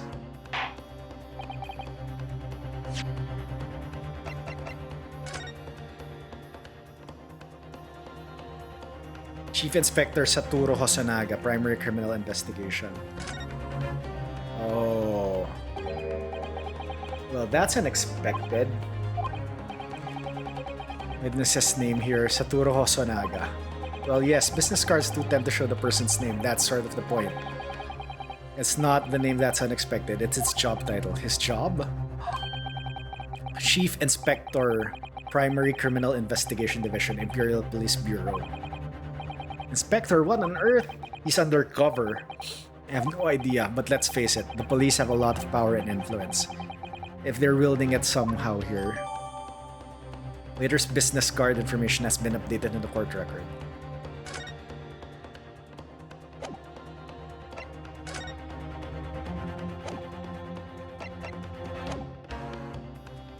I want answers. If it's proven that these witnesses have been manipulated, I assure you the penalty will be severe. Please wait, Your Excellency. I had no idea about any of this. I swear to every Shinto god. I knew nothing.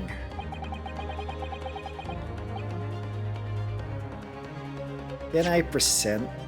No, I can't present yet. Well, Your Excellency, just having to close my eyes and shut out the first name that comes into my head.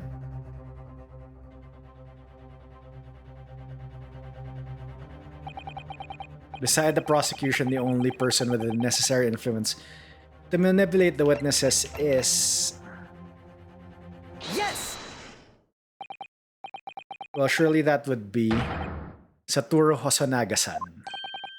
Hosonaga-san? The waiter who took the stand earlier? Poppycock! What possible reason would the waiter have to make these witnesses give false testimony? Not to mention the fact that even a head waiter could not possibly have that level of influence. For once, I would agree with you.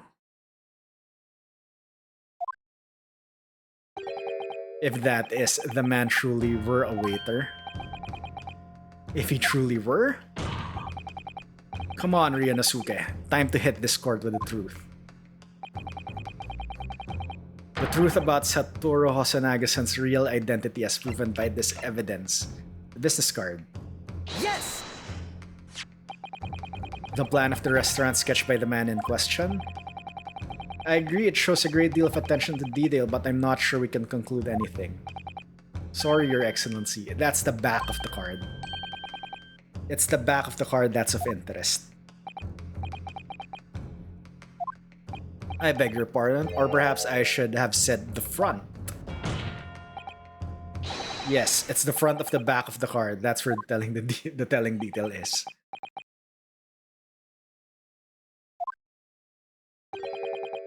Would someone please explain what this overexcited student is trying to say? Osanaga-san sketched the plan of the restaurant on the reverse side of his business card. The front of that business card reveals the man in question's profession, his true profession. The waiter's profession, but that's surely good. Good gracious! That's right, Your Excellency.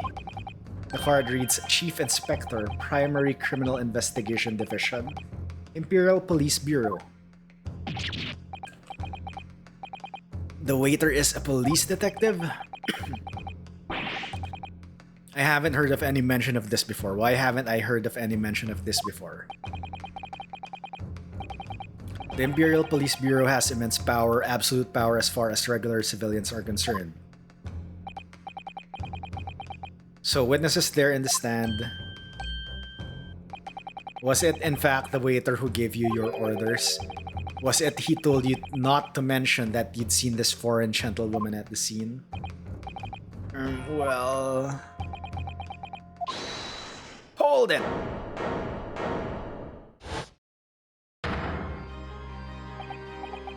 Inspector Hosonaga. I was worried something like this may happen.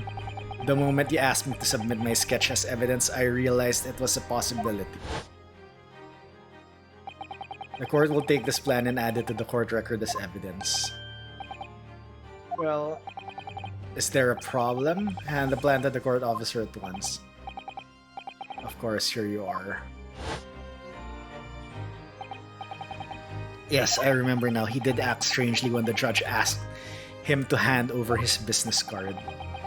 I strive to carry out all investigations flawlessly. It's my guiding principle. But I let myself be distracted when I made that sketch. It was an unusually careless mistake. So you mean to say you really are a detective? But why would a detective be working as a restaurant waiter? Undercover, duh. Your salary must be terrible. Yeah, he was working undercover. Undercover. Yes, there have been a series of incidents at the restaurant recently. In order to investigate, I decided to get a job there as a waiter working undercover.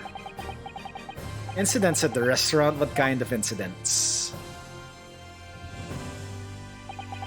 That would be a classified police information, which I am not at liberty to divulge. However, I can state categorically that they are unrelated to this case of homicide. Very well then, Inspector. But you will elaborate on one point for the court. Of course, Your Excellency. We have just heard new information from the two witnesses beside you. That at the time of the shooting, there was in fact another person present at the victim's table. If that is indeed true, clearly you would also have been aware of this person's presence, having served at the table in question. However, your testimony did not allude to this other diner, therefore I am led to assume that in your professional capacity as a police officer, you required these witnesses to be in agreement. Would that be correct? Oh my god, he's gonna die before the end of this case, isn't he? Correct, Your Excellency. Unbelievable!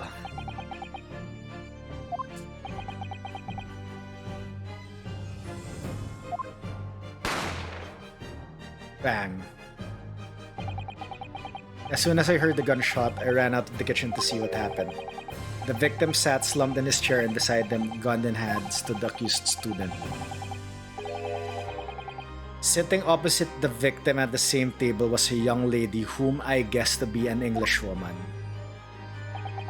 So the truth comes out. I immediately sealed off the restaurant and reported the incident to the bureau. It was then that I received some special orders. Special orders, you mean to say? Remove the Englishwoman from the scene at once. It was made clear that the Englishwoman's presence at the restaurant was to be concealed. Those were my orders. But what if this Englishwoman was the killer? I think it would be in everyone's best interests not to pursue that idea. The Empire views the friendly terms of this relationship with Britain more highly than anything at the moment. An Englishman has been murdered on our soil. To name an Englishwoman as the primary suspect, well, without irrefutable evidence, that would be completely out of the question. So that's the reason for the disappearance of the Phantom Woman in this case. But it's not right.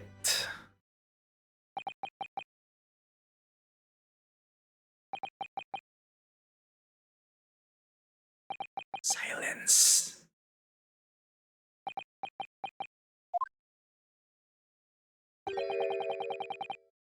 One possibility does spring to mind. What do you mean, Kazuma? Yumei University is currently hosting a number of exchange students from Great Britain, and I'm fairly certain that one of them, studying in the medical facilities research laboratory, is a young English woman. What? You're a shrewd man. I can see why you're the chosen candidate for the overseas study tour. You mean, when I removed the woman from the scene of the crime, I thought it prudent to check her identity first. And then the court demands that you name the lady in question at once, Inspector. The English woman sitting at the university professor's table was asserted. Miss Giselle Brett. Giselle Brett? What? She is indeed a foreign student studying in the research laboratory of Yumei University's medical facility. What is happening here? I admit that under orders from the police's bureau, I erased all evidence of this lady's presence at the scene and ordered these witnesses to make no mention of her in their testimonies. Forged evidence. It must now be up to your excellency to decide how to deal with the situation. Very well, my thoughts on the matter are as follows. Thus far, the case presented to the court has been underpinned by a particularly critical premise. Namely, that the victim was dining alone. However, as we have now discovered that this premise is false, it would be a desecration of our justice system to ignore the truth and give a ruling at this point. Objection! But, Your Excellency, that would mean missing the noon deadline of a ruling in order to send the telegraphic report to Great Britain. Our own government will surely be very displeased by such actions. Calm yourself, Counsel. I will not allow the government of our country or any other to influence the proceedings of my courtroom. Wow, a complete 180. Inspector Osanaga, you will locate this Giselle Brett and escort her to the courtroom with the utmost urgency. At once, Your Excellency. But that means you'll be going against the special orders you were given from the police bureau. As I said before, it is my guiding principle to carry out all investigations flawlessly. So it won't be a problem? He's gonna die. Nothing will get in my way. Except tuberculosis. Court will adjourn briefly. The prosecution must call the English student Giselle Brett to the witness stand. Did I make myself clear? Yes. Your Excellency. Good. Then we will have a 30-minute recess before reconvening. 1 HP left for this guy. I know, right? To be continued. Okay. Alright, ads will start in 30 seconds, so I think this will be a good time to take a very quick break. So, yeah, I'll also take a quick break myself. We'll start the ads. I will go to the BRB screen. Then we'll resume the next part of this case when I get back. So, I'll run the ads now and I will BRB. So, BRB. Key.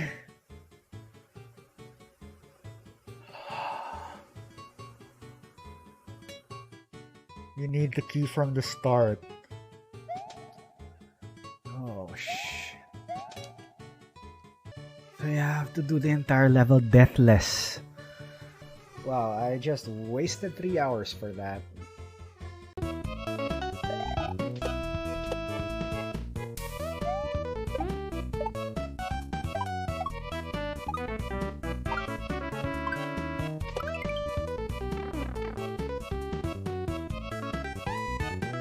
Easy.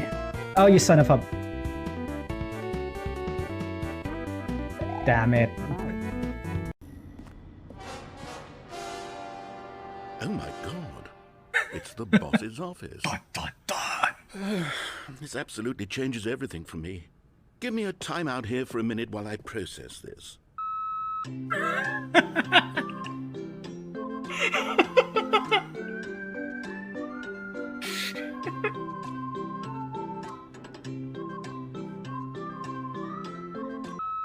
Okay, I'm ready. I'm prepared to embrace this stunning revelation and to move forward with... No, wait. No, I need more time to process.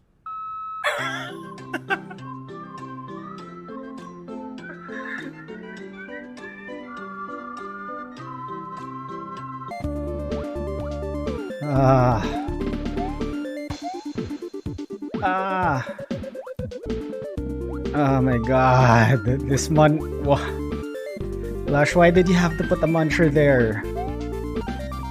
Oh my god. Okay, drop the key. Drop the key.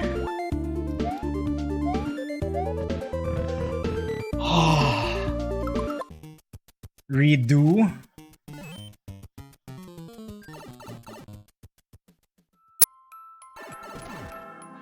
Skill issue. It would have been funnier if there was like a hidden block there. Just for lulz. Let's go. Oh my gosh, Surfing Ruins. I need to cut off my time there. It's 30 minutes in my last run. Oh really? My god, no. What? Wow, thanks a lot for the bonus game. I clearly didn't need this.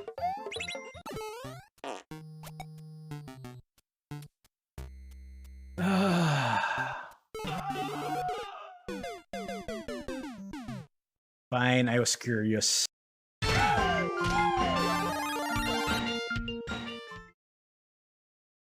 And we back.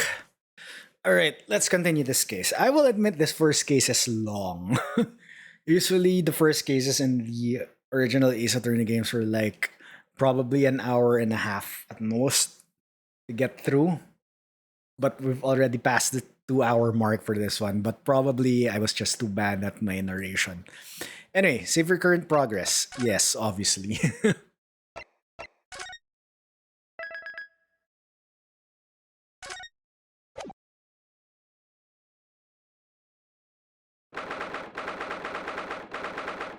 And yeah, usually the first case doesn't have this like first half, second half. It's just basically a tutorial case that's quick. Excellent work, Ryunosuke. That was superb. My heart was in my mouth the entire time. It was almost unbelievable. I mean, looking at you in there, you were drenched in sweat, your eyes popping, your knees knocking, and you were grinding your teeth. No wonder he was beady-eyed. It's a grim sight, but before I knew it, you'd started finding inconsistencies in the testimonies. I think you might have a natural talent for being a lawyer. Forget it, it's terrifying. If I get through this, I don't ever want to see the inside of a courtroom again. Ha ha ha ha.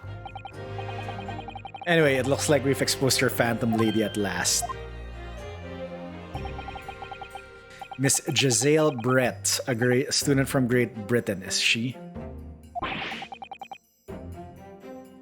That's what I was trying to tell everyone from the start. Dr. Wilson wasn't alone. There was a young woman with him. Like I've been saying all along. Yes, you have, haven't you? Might not be overly confident in the courtroom, but my powers of observation are one thing I am sure of. Yes, I can see that. So, about this young gentlewoman. Thanks to our detective friend, she was hastily escorted away from the scene, it seems. Did you see what happened with that? No, I didn't see any of it. I was just on my way out of the restaurant myself, then on the floor next to Dr. Wilson's table, I noticed there was a gun lying on the floor, and just after I bent down and picked it up, bang! So that wasn't the murder weapon. I didn't have time to think where the sound of the gunshot had come from. The waiter ran over to me looking as white as a sheet, and he bundled me into some sort of small pantry next to the kitchen. Fast thinking by the detective, he apprehended his suspect without a moment's delay. Yes, and because I was shut in the pantry, I have no idea what happened outside in the dining area. Ah, there you are. Well done, both of you.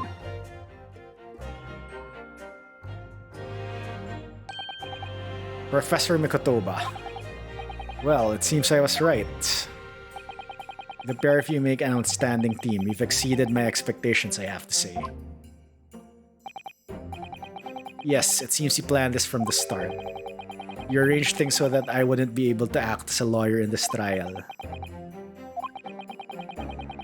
Our modern country is still in its infancy, our justice system even more so. Which is why I firmly believe that we need to send our brightest young stars overseas to learn all they can. I wanted to avoid a situation that may have resulted in your study tour to Great Britain being cancelled. Well, it makes no difference. Lawyer or otherwise, if I'm the kind of man who can't help his best friend avert the worst crisis of his life, I shouldn't waste everyone's time by going to study overseas anyway. What are you saying, Kazuma? So that's your stance. I was afraid you'd feel that way. Kazuma. Well then, it looks like it all comes down to you, young man. Me? Yes, you need to prove your innocence and uncover what really took place in that restaurant. I must say I very much want to know the truth. After all, I have a personal connection to this case. Come to think of it, he said the same thing earlier this morning, didn't he? He's the killer. Nah. If you don't mind me asking, Professor, did you know the victim? Yes, I did. As you're probably aware, Dr. John H. Wilson was a visiting professor at UMEI, and it was I who invited him. Oh, I see. I didn't know that before. Anyway, you're about to go into battle. The victim was a university professor from Great Britain, and a well-known one at that. Naturally, our government is looking to identify and punish the culprit as quickly as possible. But let's not forget who we're going up against. The gentlewoman whose involvement our police bureau went to extraordinary lengths to hide.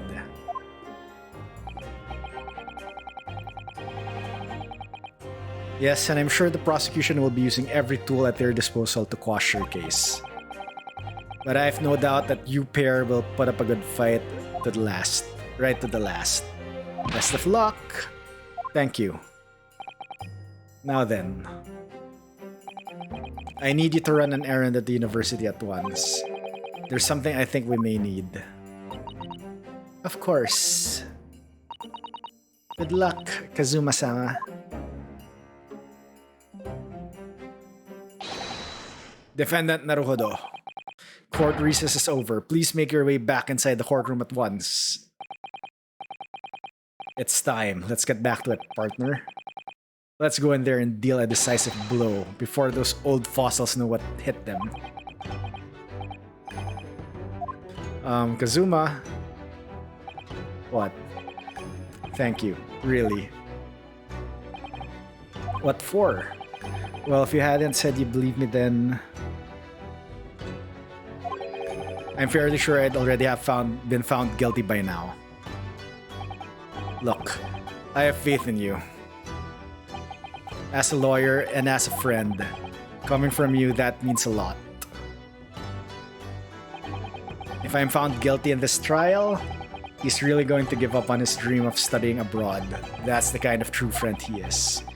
So this isn't just my battle anymore. Whoever we're up against, we absolutely cannot afford to lose. Alright then, I'll save the thank yous for after the trial. You can treat me to one of those sukiyaki meals I like from Yumei Cafeteria on University Street. With an extra large portion, of course.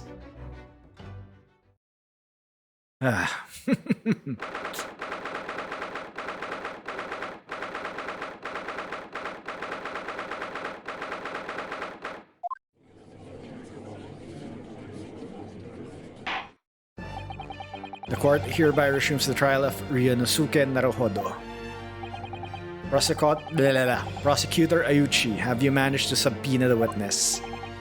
Yes, Your Excellency, against all odds.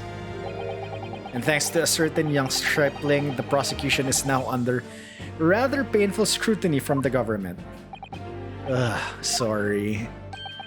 Let the government scrutinize, that's their job. It's nothing to worry about. It's highly unlikely that the good relations we've forged with Great Britain will emerge from this trial unscathed. Will you still think it's nothing to worry about when the new treaty breaks down and our nation founders? Again, terribly sorry. If the friendship between our nations is really so fragile, then the treaty isn't worth the paper it's written on. How true. You really have nothing to worry about. What do you mean? A secret trial, anxiety over some foreign government's opinions, a bungled investigation, missing witnesses. Is this what our nation's justice system is? Is this the Supreme Court of Japan or of England? Shut up! You and your friend know nothing of the situation our nation finds itself in. By aligning ourselves with this great world power, we'll become strong. Diplomacy has never been more critical. Steady political maneuvering is what will secure our futures. Wow, this is beginning to become deep now, even for a first case.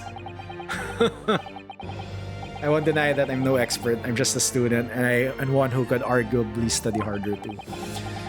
But standing here now in our Supreme Court, there's one thing that I feel very strongly. A country that fails to uphold the truth in its justice system is a country with no future at all.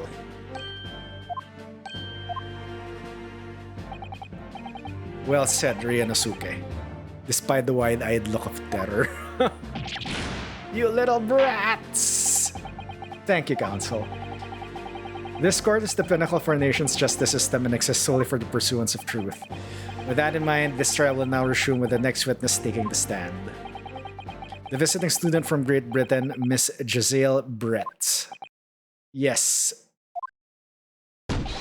Your Excellency, he hit his head. Ah.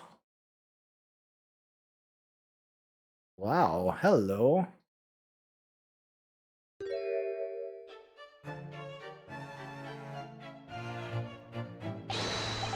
Well, what a delight it is to welcome such a fine gentlewoman to Japan, and from such a distant land. Tea, someone bring English tea in England. No discussions take place without tea. Is that true? No idea. So, ahem.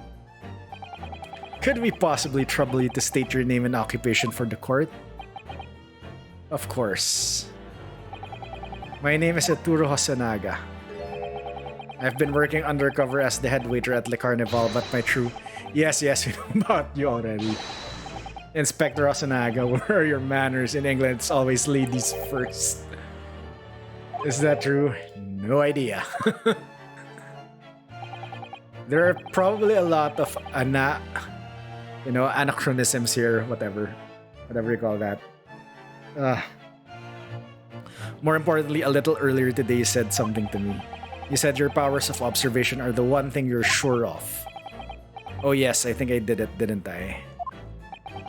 Yet your description for this amazing sight was simply a woman. Sorry, Rinasuke, but powers of observation aside, your powers of description are sorely lacking. Guilty. So dear lady, once again, if we may trouble you for your name and occupation, please.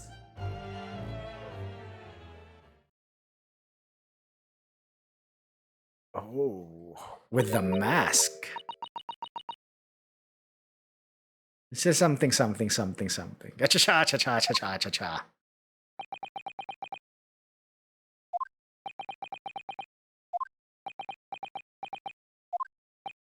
I'm terribly sorry, dear lady, but what?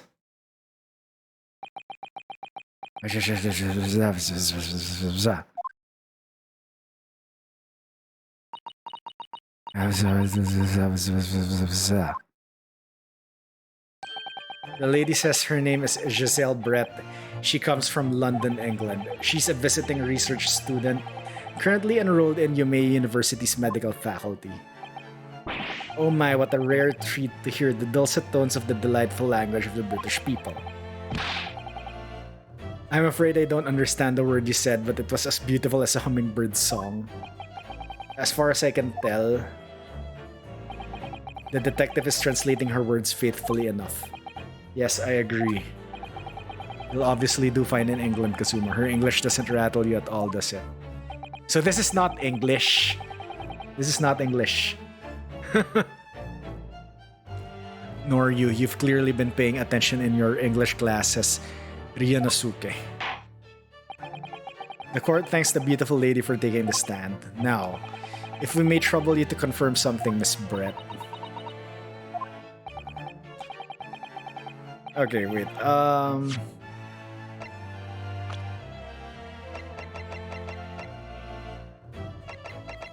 How old is she? 24?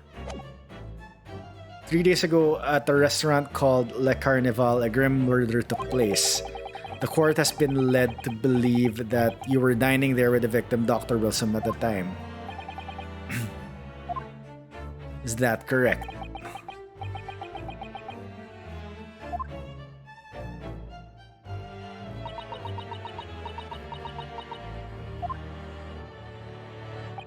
She says yes. This could take some time. So even though she's studying here in Japan, she can't speak any Japanese.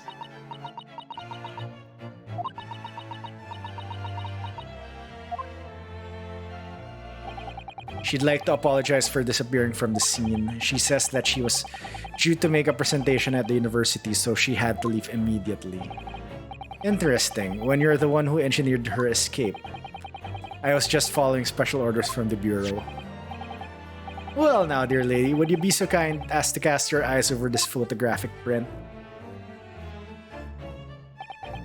Seeing as you were so unfortunately present at the scene of the crime, could it be that your resplendent eyes caught sight of the wicked perpetrator, perhaps?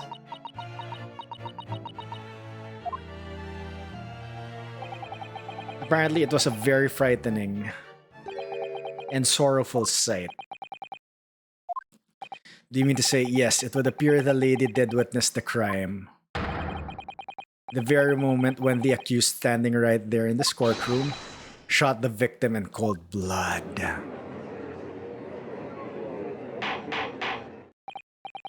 Order in the court. Did you hear that, Your Excellency? Here we have an absolutely conclusive witness statement. Well, it looks like it's clear now.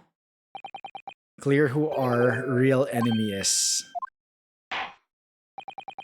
Unfortunately, I will have to ask you to formally testify, if you please. Kindly tell the court the exact nature of this frightening and sorrowful sight you described.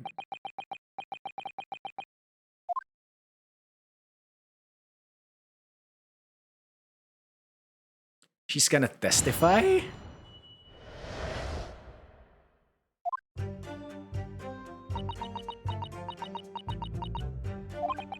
I had arranged to meet for a slightly late luncheon with Dr. Wilson that day.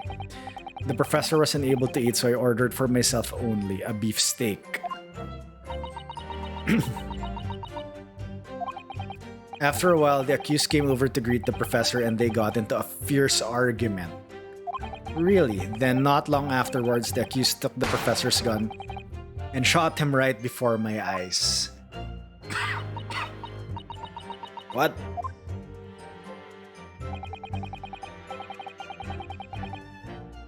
I don't carry a gun myself, so obviously I couldn't have been the culprit.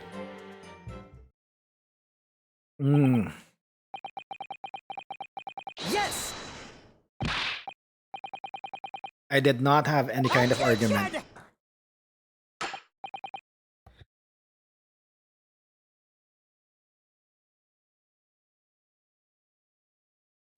Excuse me, sorry. Wait, what? There's probably a contradiction somewhere, or she might have lied, yada yada yada. Quiet, you filthy wretch. Yes, but then first word no. I don't know. That's the interjection that he's saying in this game. It's not objection. You black-hearted blackguard and look at the Snow White angel.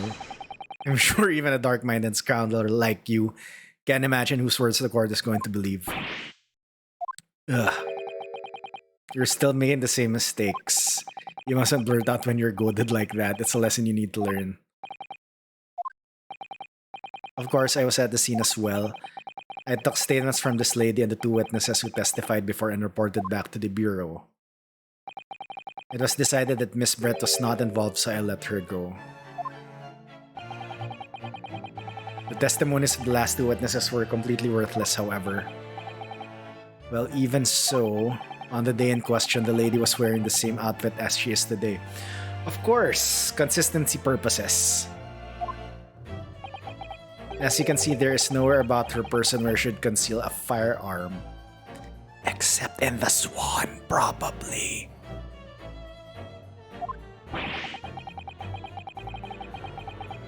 I would think she could hide the gun almost anywhere in that outfit if she wanted to.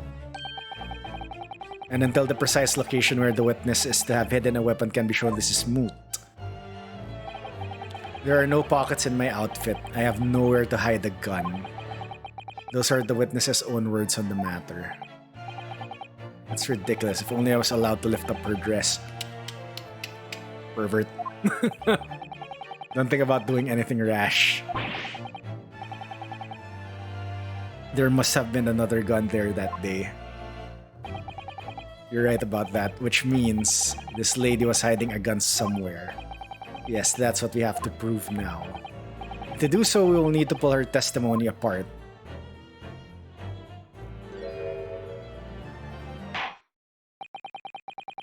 The defense may now cross-examine the witness. Oh, yes, Your Excellency.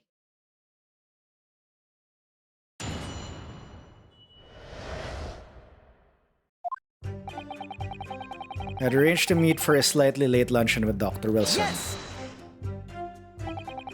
After 2 p.m. in fact, that's really quite a late lunch, isn't it? Objection!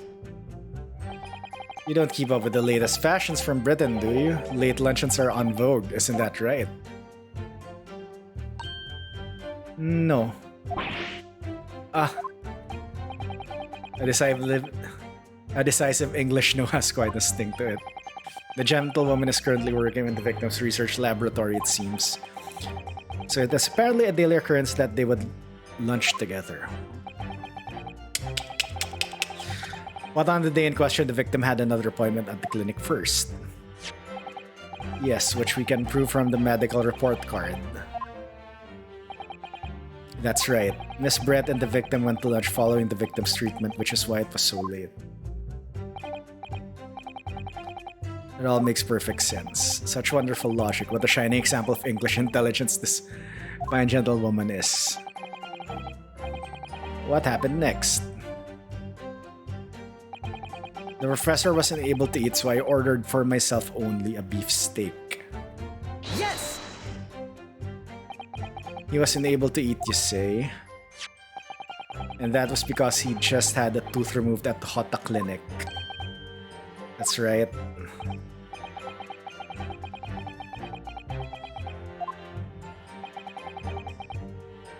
Was Miss Brett aware?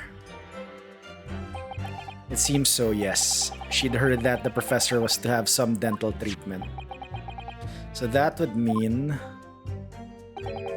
that it was you who ate the steak pictured here. Is that right, Miss Brett? That's right. The print you have there shows the table exactly as it was left after the horrifying events. Exactly as it was left. Dear me, what a harrowing experience. To have traveled a distant land on the far side of the world and be embroiled in such a traffic. Wait. Okay, so we can't determine whether this steak was eaten from this photo. So 1, 2, 3, 4.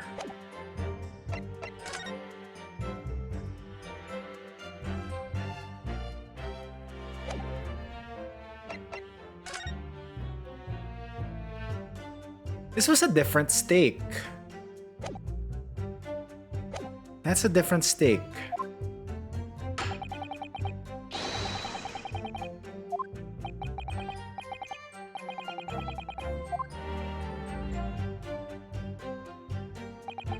That's right. Other than some carbonated water. Was there even sparkling water during that time? Come on.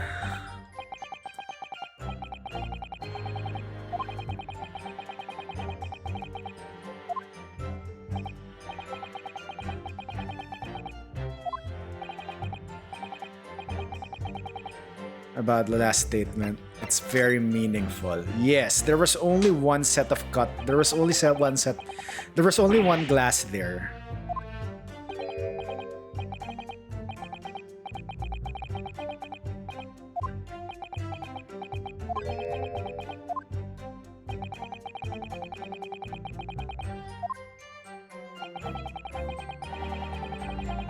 The defense calls for the witness's last statement to be formally added to the testimony. Well, sidestepped counsel. Very well, Miss Brett. Kindly repeat what you just said to be added to your official testimony. Gladly, she said.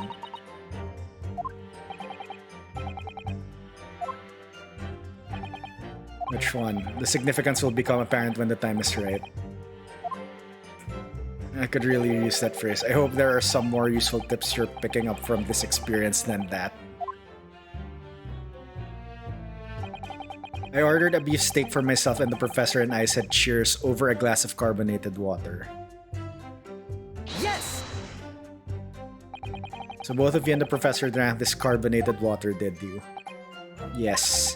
Being the waiter, I poured the 2 glasses myself. I clearly remember doing so. But there was... Okay. Except you're actually a detective. And the beef steak, that was for you, Miss Brett. The lady says that she'd heard it was not customary to eat beef here until Japan opened its doors to the world. Yes, that's true. What a frightful place. It's the lady's opinion. And I've heard it's not customary to eat sashimi in Great Britain. Now that's frightful. Every other country has its own cuisine. As long as people have food to eat, what does it matter what it is? True, come to think of it. The first time I tried carbonated water was much more of a shock than the first time I tried beef. Huh? I feel like there's something out of place in what she's saying. We need to pass on even the slightest thing now, because you never know what might lead us to our goal. Our goal of turning this trial around. Understood, Kazuma. After a while, the accused came over to greet the professor and they got into a fierce argument. Yes! Okay, although I could already present something in the previous statement, I just want to press the rest of these statements. Never got into an argument. All I did when I noticed him was to go over and say hello. Please don't get angry at me. But anyway, as I said, I did not argue with the professor. I'm afraid your words are in vain. Miss Brett does not appear to speak Japanese. No, of course not. Japanese is such a cumbersome language anyway. We must, how did this get past localization? My god, this is so... We must all speak English. Oh my god, that's so bad. That is so bad.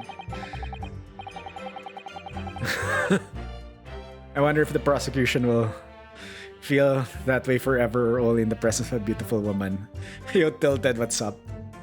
I know that's like so... it's so meta in the sense of this game, but... Never mind.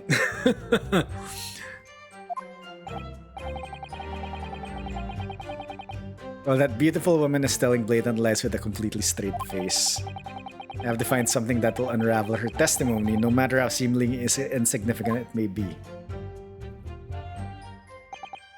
Anyway, it seems that after the argument, the accused briefly returned to his own seat. That part ties in with what you said, doesn't it? Yes, I still had some coffee to drink. And the next time I got up after that was when I'd finished my coffee and stood up to leave. Wait, I thought you left before I said hi.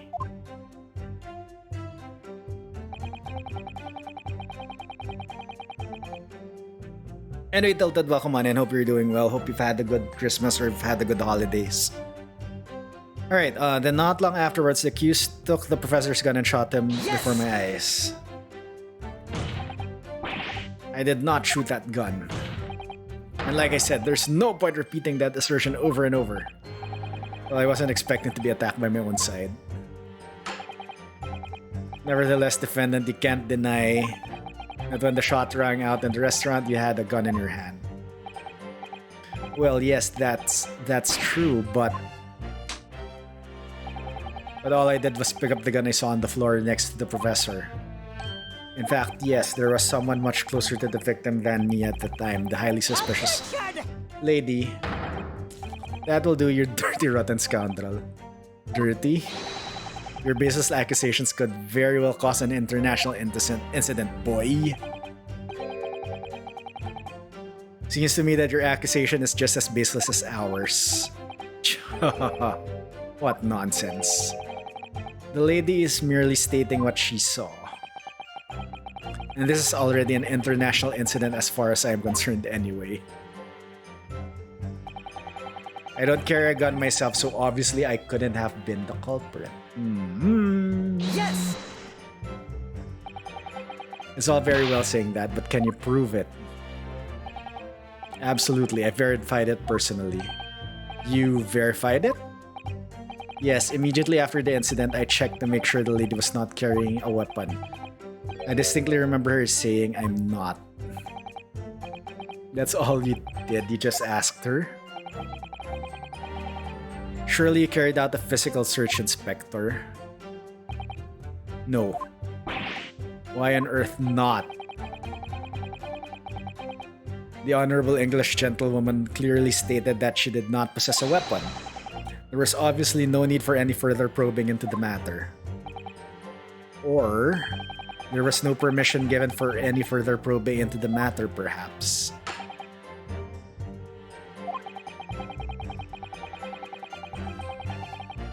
But if you're going to continue with this preposterous claim that the refined lady was concealing a firearm, the prosecution demands that you support your assertion with facts. In other words, he wants evidence. Ugh.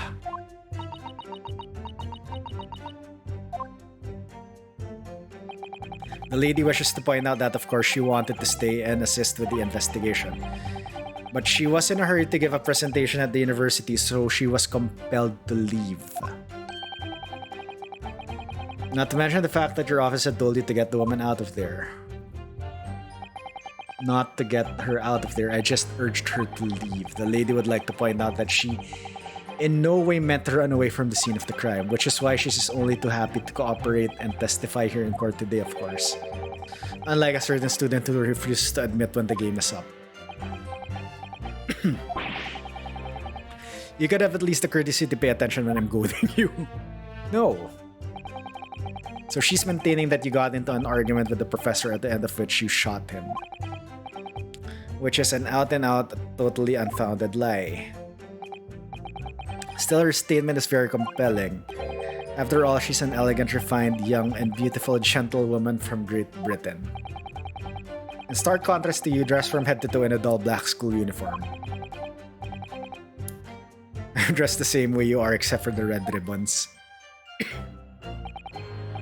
Well, anyway, this is her only chance to expose her testimony as the fiction that it is. If you can't do that, the trial's over. Even you with your thick skin must be able to feel the murderous looks you're getting from around the room. Only too well, I feel half dead already. And the fact that I can't see a single inconsistency in her testimony isn't making me feel any better either. The first thing to do is simply press her. I already pressed her. Pressed her statements.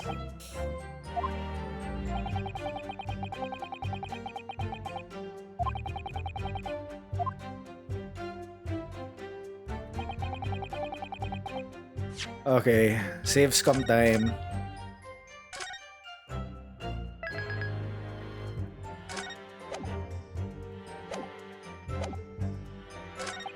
Okay.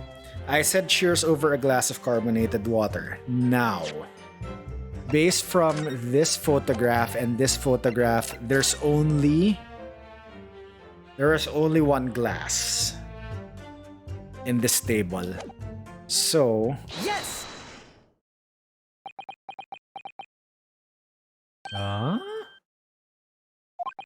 let me just confirm something, please. It's to do with this photographic print. Just a short while ago, you spoke of this print showing the victim's table at the crime scene. That it was exactly as it was left. That is correct, the lady says. Well, it's odd, very odd. What's odd is the defense's inability to express itself. What is this about the print that looks odd to you? Well, obviously, it's the cheers. The cheers? Miss Brett just told us that she and the professor said cheers over a glass of water. But if that's true, there should be 2 glasses on the table, not 1. You're quite right. There's only 1 glass pictured here. Are we supposed to be impressed by this nitpicking over immunity? What possible difference does the presence or absence of a glass make on the case? Minutiae, you say? Could it be that the detective here removed a glass from the table to conceal the lady's presence? Of course not. I would never do something so reckless. But there should have been 2 glasses on the table. Are you going to try to tell me you can drink clink with only 1? You're quite right. I certainly took 2 glasses to the table.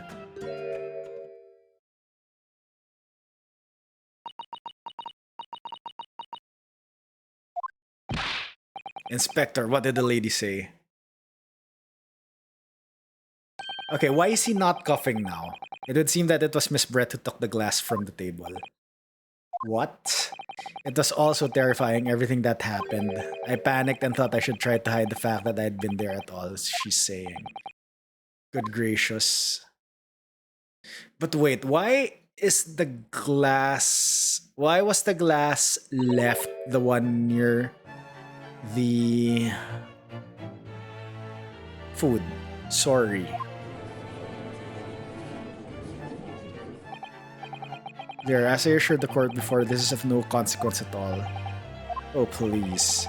We must remember that the student had just murdered this lady's luncheon companion before her very eyes.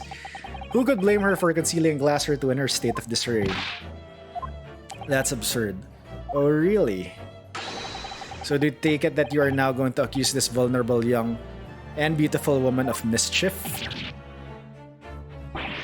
No. This can't be put down to mischief. I'd like to know, where's the glass? Exactly how the lady took the glass from the scene.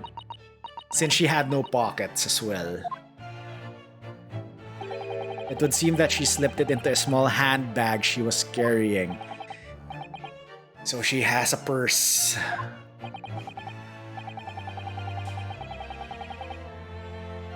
A small handled pouch commonly carried by well-to-do women in England.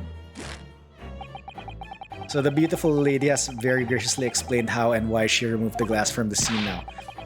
However, the fact remains that this glass has absolutely no bearing on the case.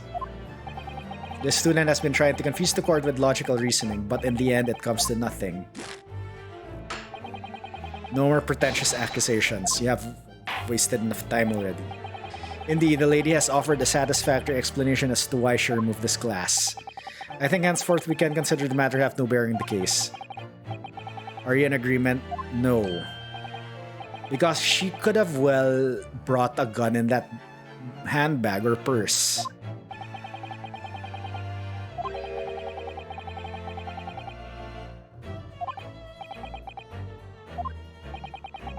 So she took the glass away in her handbag. If there's a deeper significance there, it's the handbag.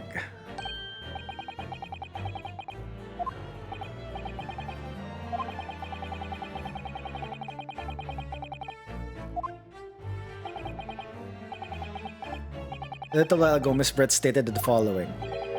There are no pockets in my outfit. I have nowhere to hide the gun. But what she forgot to mention was her handbag, in which it would be perfectly possible to conceal a gun. You're right!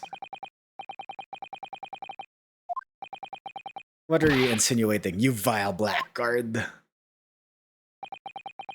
It's really very simple. The gunshot was heard when the defendant picked up the gun from the restaurant floor. As he didn't fire that gun, we can deduce there must have been another firearm at the scene. The true murder weapon, if you will. You can't seriously be suggesting. Yo, B-boy, what's up? Welcome on in.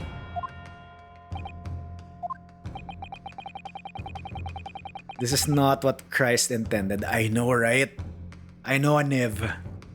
How dare this pretty little woman become the true suspect or something like that.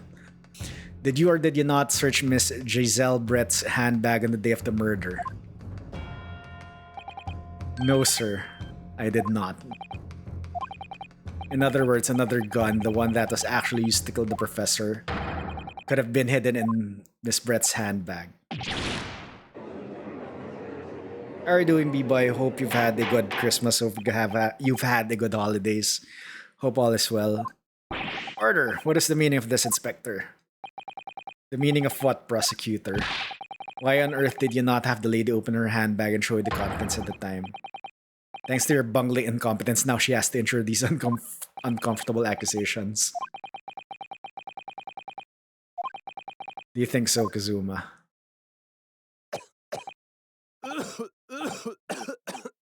Oh god, he's gonna die now. Well, what sorry situation. Clearly having no faith in the police. Christmas is good, hope you've had a good one. Yeah, I've had a good Christmas as well. Thanks, B-boy. I did not search the lady's handbag after the shooting simply because it was unnecessary. Unnecessary in what way? I ought to thank the student lawyer, really. I have a piece of evidence here that I had completely forgotten about. Oh, now you present the evidence. This photographic print. This print is a photograph that I thought... Oh, why is there a bull? Why is there a bull in that? There's a bull tattoo. This print is of a photograph that I thought would be prudent to take immediately after the shooting. As you can clearly see, it clearly shows Miss Brett's handbag.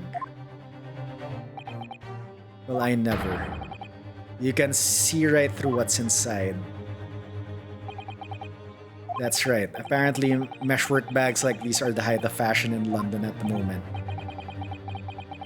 So the contents are clearly visible. Exactly. So there's no need to search the lady's handbag. If there had been a gun inside, It would have been immediately obvious. But it... As you can see, there's nothing to imply Miss Brett's guilt here.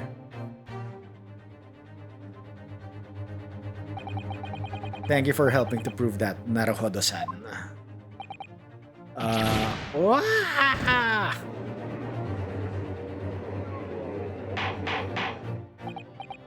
Order. Inspector Hosanagi, you'll submit that print as evidence. Of course, I need that as evidence. Yes, I need to examine that. Yo, not normal. Have I played the original trilogy? Yes, I have played Ace Attorneys 1 to 5. So I am going to be playing 6 once the new trilogy comes out next month or shortly after that. But yeah, for the meantime, I'm playing the spin-off. I've also played Investigations 1. I haven't played 2 because there's no official English translations. Yes, I've played 1 to 5. So handbag photograph is now in the court record. No, court record. Okay, this is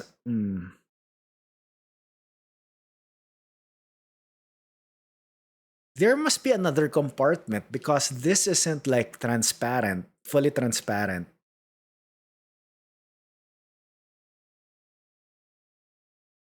You thought there were only 1 to 3?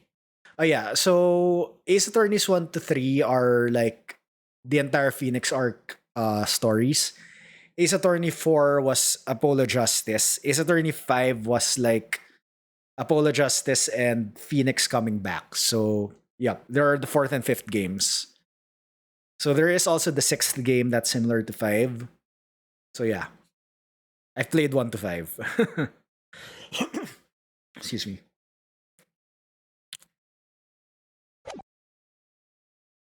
All right, so the handbag isn't fully transparent, so which means there must be another compartment.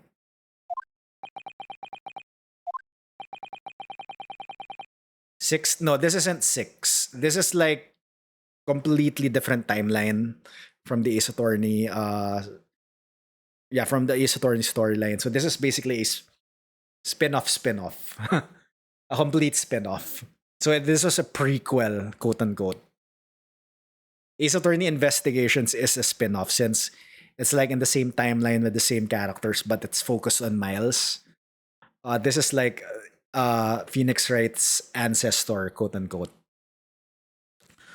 All right, court has now been shown considerable evidence as the photographic print just submitted in the court record appears to have no further significance.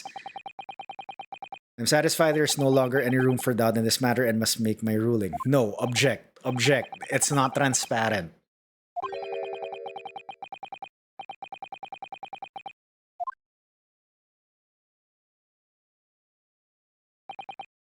No, just when I thought I was beginning to turn things around. I'm in a worse situation than I was at the start. Kazuma? I'm sorry, Ryunosuke. Now that the cross-examination of the witness is over, there's no way to force the trial to continue. What, you mean this is it?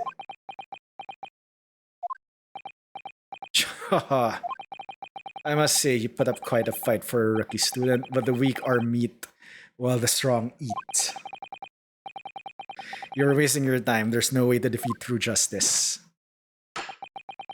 A fact you can chew onto your heart's content from the inside of your cell. This can't be happening. Am I really going to be found guilty of a crime that I didn't commit? And Kazuma. His dream of going to study in Great Britain will slip through his fingers. Kazuma. What? Is there really no chance now of turning this trial around? You heard the judge. There's nothing about this last photograph the detective produced we can contest. We can!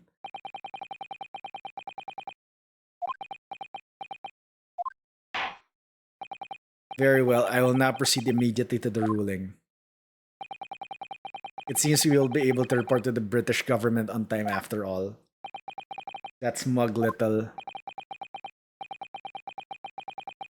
Ryunosuke Naruhodo, having Yes! considered... I have not yet completely read that. Wait, Your Excellency. I don't think you can rule in this case yet. Attention! This amateurishness is getting tedious. When His Excellency deems that this trial is over, he gives his ruling.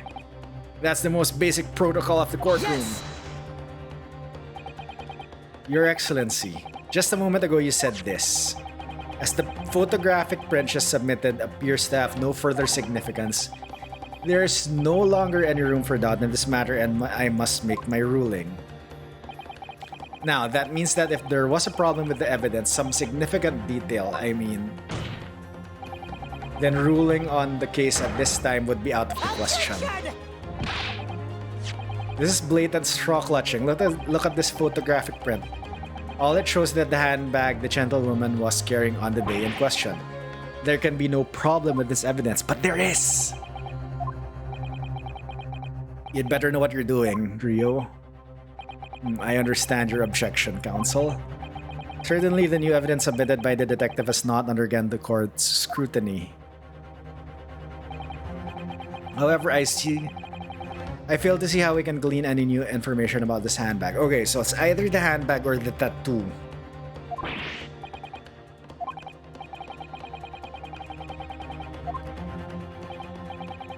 Yes, I'm desperate, but this isn't Louise. There's something about this photograph which just doesn't seem right. If only I could put my finger on it. Okay, time to save scum.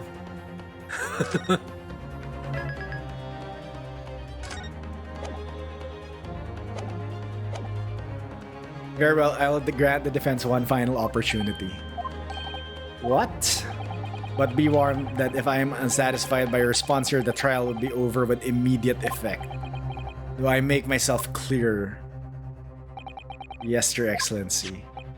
So take another look at the photographic print Inspector Hosonaga submitted before. You'll identify for the court the significant detail to which you have alluded.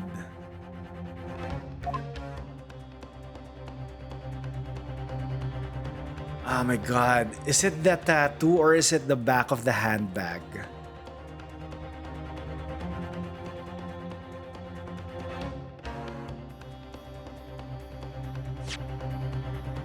Is there anything in...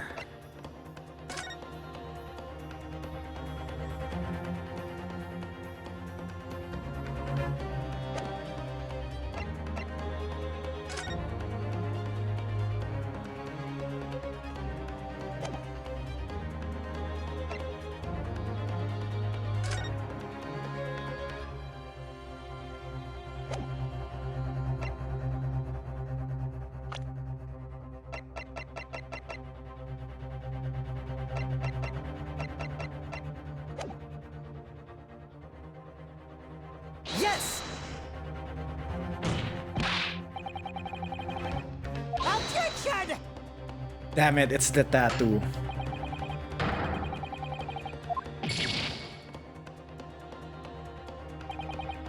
I concur and praise the prosecution for his quick-wittedness. But you need to look further, examine everything, otherwise you might miss an important clue. It's...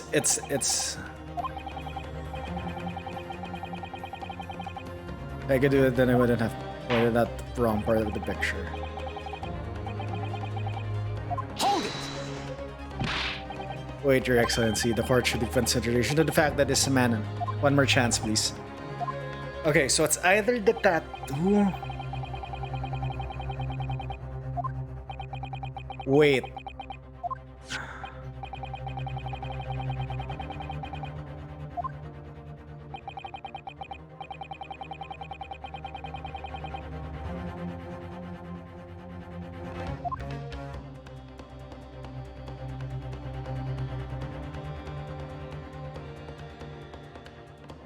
The glass... Yes! It's that tattoo. Like a burn of some description. Attention! I was pondering what that new piffle would you come out burn, you say, on the victim's wrist. Clearly that has nothing whatsoever to do with the magnificent lady's handbag. Yes, that is a burn mark, you're right. Go on. The police coroner also noticed it when he was performing the post-mortem examination. It was deemed unrelated to the cause of death, so he didn't note it in his report. What did I tell you? In any case, we have no idea when the victim suffered this burn, do we? And no possible way of knowing either. The more I look at it, the more I find myself intrigued by the curious shape of this mark. It's an upside-down bull. However, as Prosecutor Ayuchi points out, unless a firm connection to the case can be shown, I cannot allow any further time to be spent on the precise details of this burn.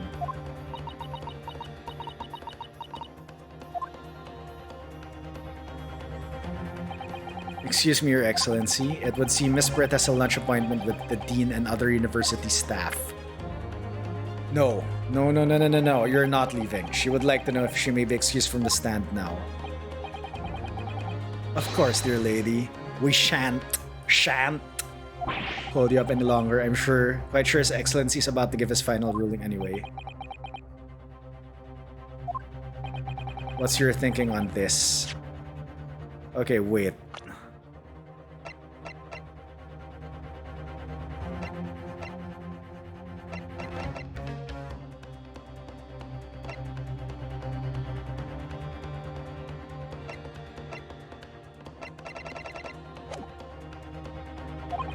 Do you believe this burn does have something to do with the case? To be honest, I'm not really sure. But if I don't keep pushing, then it's all over. So I was thinking I should keep digging and digging in the hope I might uncover something useful. Yes, you're right. If we can just link that burn to the case, if we can do that, we might be able to prise this shutting door back open again. Just give up, Counsel. You can't possibly hope to do that. Indeed, I'm afraid that without evidence, I can't allow you to pursue what is little more than conjecture. But if we had evidence that irrefutably linked the burn on the victim's wrist to the case, then you would allow it. Oh my god. Do you have anything else here?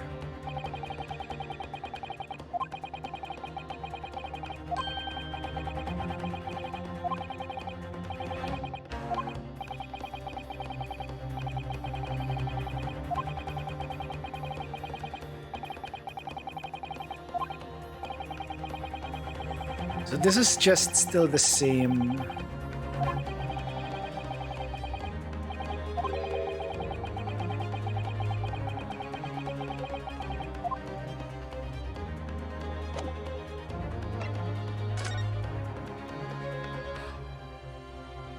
Oh, wait, holy crap. It's the steak plate. It's the hot plate. It's the hot plate.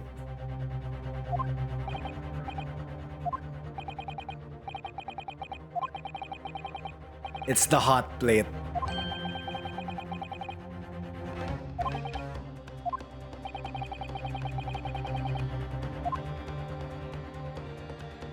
It's the freaking hot plate. This is the moment of truth.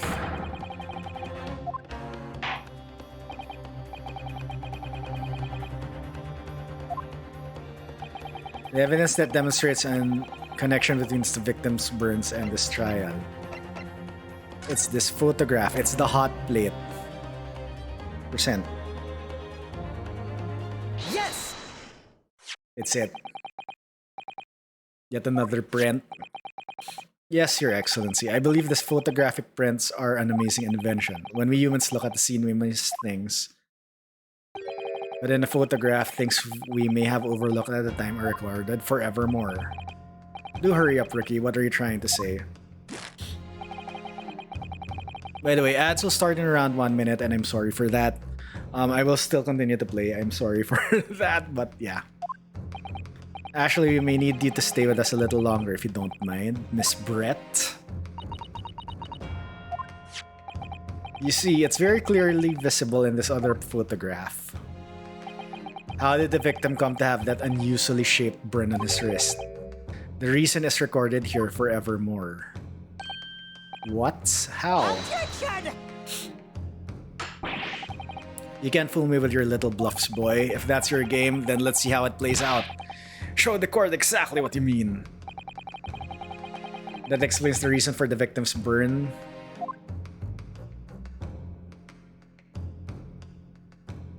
Yes! It's the hot plate. The beef steak. Actually, the point is the metal plate the steak was served on. The plate.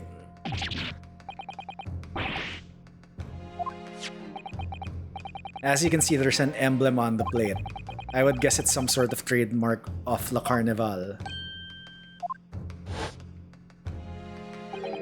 This emblem on the plate and the victim's burn are exactly the same shape. You're spot on, which means the victim must have suffered this burn while he was present at the restaurant. Objection! But even if that's the case, we can't know if it happened on the day in question or not. It could have been the day before or the day before that.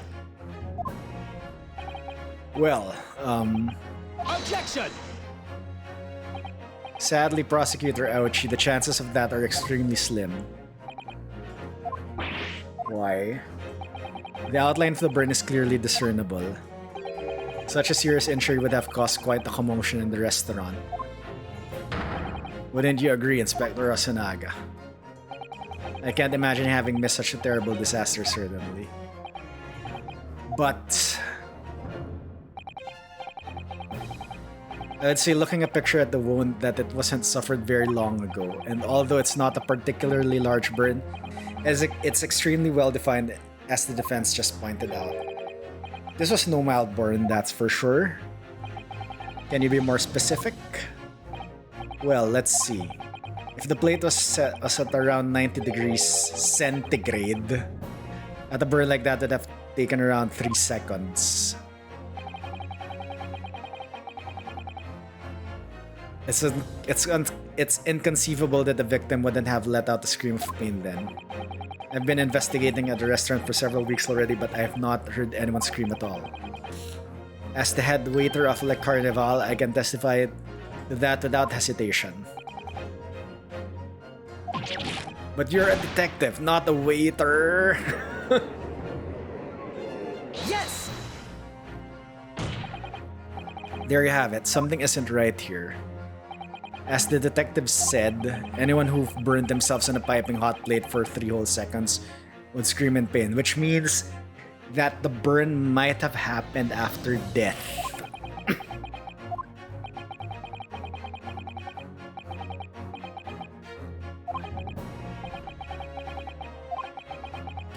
On the day he's shot, I didn't hear him cry out either.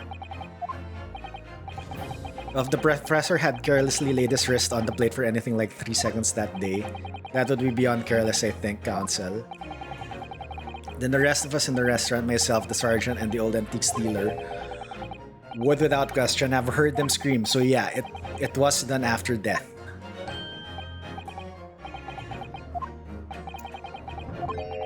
Why didn't a single person hear Dr. Wilson scream? I almost don't believe it. Do you think...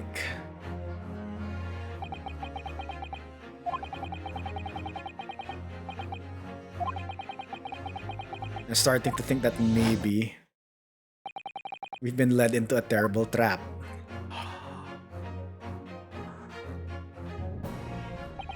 There's only one explanation I can think of. On the day in question when he suffered the burn to his wrist, Dr. Wilson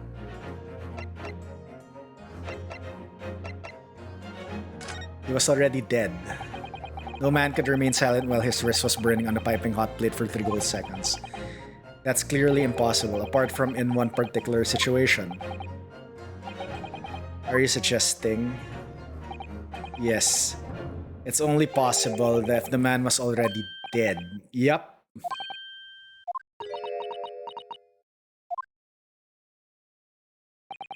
Knowing what we know now, it's the only possible explanation.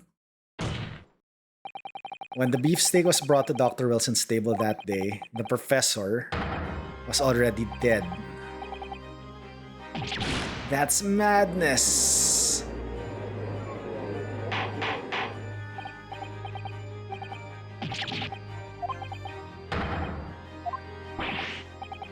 That's absolutely right, Your Excellency. This is just another ridiculous ploy by the rookie student. Clearly has no grasp of the facts. No, Prosecutor Yuchi, it's you who has no grasp of the facts. I beg your pardon? As soon as it became apparent that the victim had suffered that burn while at the restaurant, this whole case was turned upside down. Your Excellency, the court must hear from this witness again. Oh my god, not another witness testimony.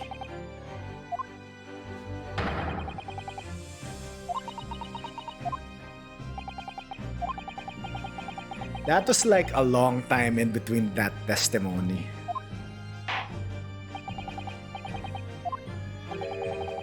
You'll have to forget your luncheon engagement. The justice system in our country may be in its infancy, but rest assured, all reasonable doubt must be dispelled before I am prepared to pass judgment. Thank you, Your Excellency. Breakdown. Will she reveal her face? Not yet. What was that smile? Yes, of course. I mean, I'd be delighted to help. She speaks Nihongo. Especially if it helps relations between my country and yours. Miss Brett, you speak Japanese? Well, of course I do. I am studying in your country after all. But then why have you been speaking through an interpreter until now? My mother tongue, the Queen's English, is the most refined and elegant language in the world. As a gentlewoman, I try to avoid speaking in your vulgar tones as much as possible. Wow, this is a very racist game. A very racist and game that stereotypes. Wow. Objection. But it seems the men in this land possess none of the chivalrous virtues of English gentlemen. So I can see that I shall have to lower myself to communicating with you all on your own level. Wow, what a B. Oh well, you are the epitome of a true English gentlewoman. We are truly honored by this lavish consideration you so graciously afford us.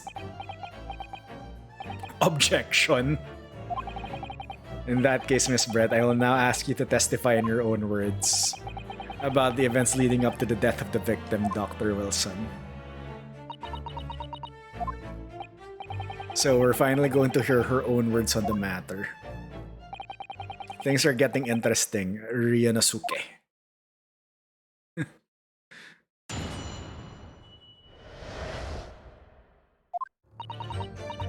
Fortunately, I have no idea when the poor man burnt his wrist like that.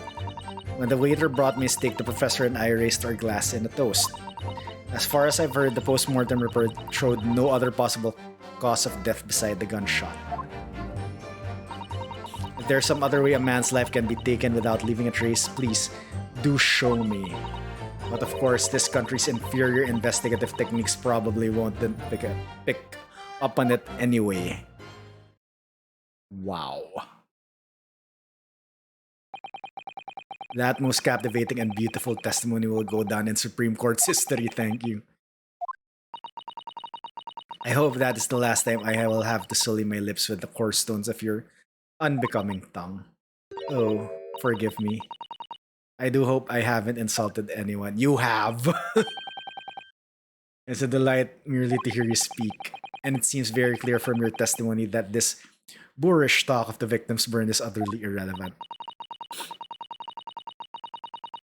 I'll be speaking to your country's Minister of Justice about what has happened here today. The Minister of Justice? May that irritating little bully of a student be given the harshest punishment possible. Amen. Thanks. Is that the prayer then? Well, you have to forgive the irritation, Miss Brett, and put up with the cross-examination now. I expect you've noted that this little bully of a student, as you put it, doesn't miss much. I'm sure I don't need to remind you, Counsel, that this will be your final cross-examination in this trial. Oops, another... Oops, another contradiction and another testimony.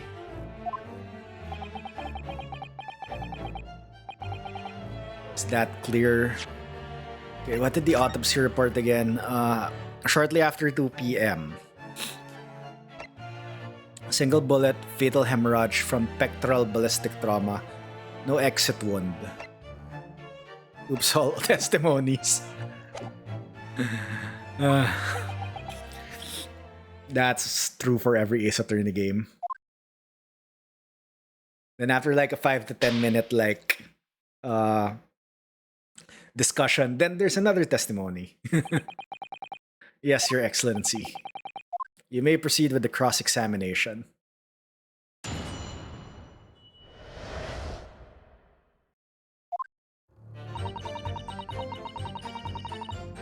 Yes! But his hand was on the searing hot plate for at least 3 whole seconds. He couldn't have noticed. Do you think so? Let me ask you something. Wait, could he have like been poisoned by the water or something? No, wait. Cause of death is like trauma anyway. No, wait. Oh, wait. He has anesthesia. Ever since I arrived at this courtroom, and evil still now. The fly on those unsightly black trousers of yours has been wide open. You can't not have noticed, can you?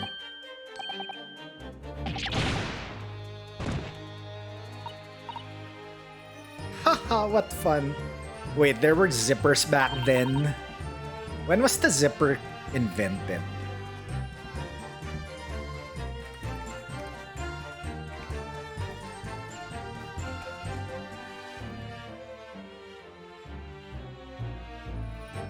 (1917). So this is in early 90s anyway. Or wait, was it a button fly anyway? You've embarrassed me as well as yourself. Why didn't you tell me? Dr. Wilson knows the true English. He chose honorable silence over a vulgar stream. Yes! Anyway, when the waiter brought my steak, the professor and I raised our glasses in a toast. Yes! As you testified before, you were drinking carbonated water, is that right?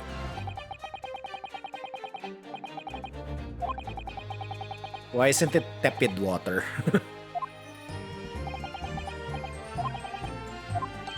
Although, whether or not the professor actually drank any of the water when I delivered the steak to the table, I'm afraid I don't remember that.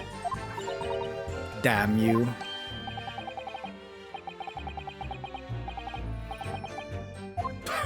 Bless you, my ass. Anyway,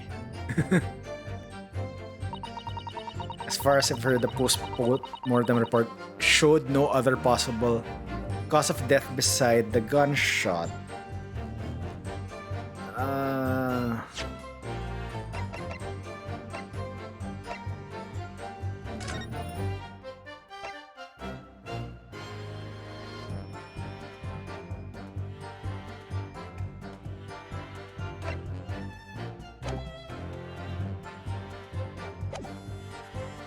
Yes! Yes, it's written here in the paperwork. Fatal hemorrhage from ballistic trauma. Yes. Luckily for all of us, a little burn on the wrist isn't going to kill us.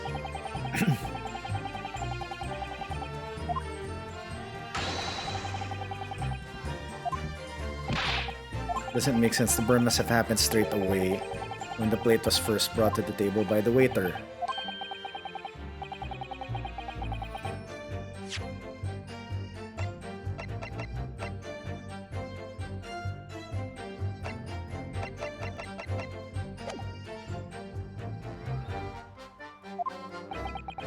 The victim burnt his wrist on the hot plate as soon as it was brought out from the kitchen. Objection! Yet the fact is that the victim was killed by a gunshot to the chest. Until you're able to show the correct evidence to disprove that, this is a complete waste of time.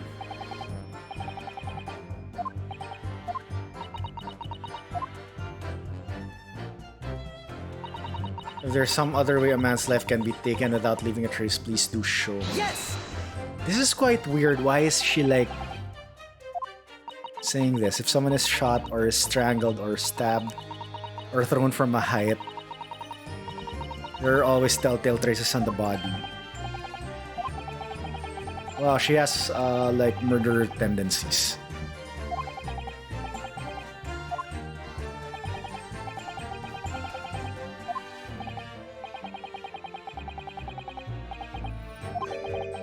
Maybe there's some other way of killing someone that doesn't leave a mark. If heaven forbid you doubt me, young man, you're going to have to tell everyone how exactly you think the professor did lose his life. Otherwise, I'm afraid your argument falls rather flat, doesn't it? Ah, no, perish the thought, calling such a sweet young lady's innocence into question. We'll cut down anyone who dare...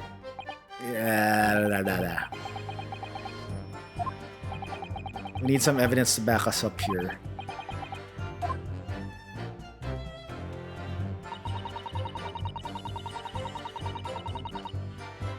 Yes! Inferior? What do you mean by that? In the lands of the Great British Empire, the police store everything found at the crime scene for later examination. But in this country, you investigate once and that's the end of it, isn't that so? Quite right. La Carnival is open for business as usual today, just days after the incident. Exactly, which means that even if the investigation takes a different direction, vital evidence may be lost. Wait, what's happening? Why does he have a thought bubble? It doesn't even occur to your naive detectives to try to preserve the crime scene. I'm trying to be as tactful about this as I can. Can you understand? The lady is as formidable as she is beautiful. Amazing.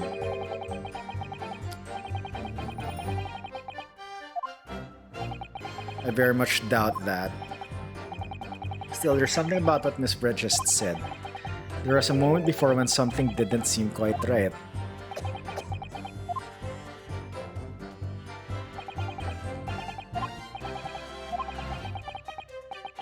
I'm not turning up any new information. Yes, as I suspected, she's a tough witness. We need to find a break to break her testimony or the cross-examination will be over. But that would mean I have to find a way. There must be some clue somewhere to help us find the clinker in her armor. Kazuma. There's one thing I noticed, something that's been bothering me. About Miss Brett? Actually, no. About the person standing next to her. Inspector Rosanagi, the detective? Yes, he seemed to react a little strangely to Miss Brett's last statement. I was wondering if it might be significant, if it might present an opening maybe. Alright, I have an idea. Try pressing her on that last statement one more time. If you think so, but this time, instead of targeting the woman herself, let's see what we can get out of the detective. Oh, this is a new mechanic.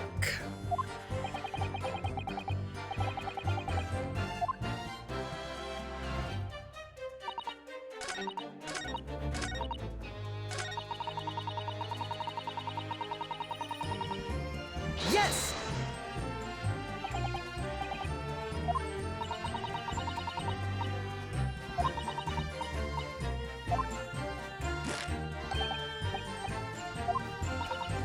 Wait.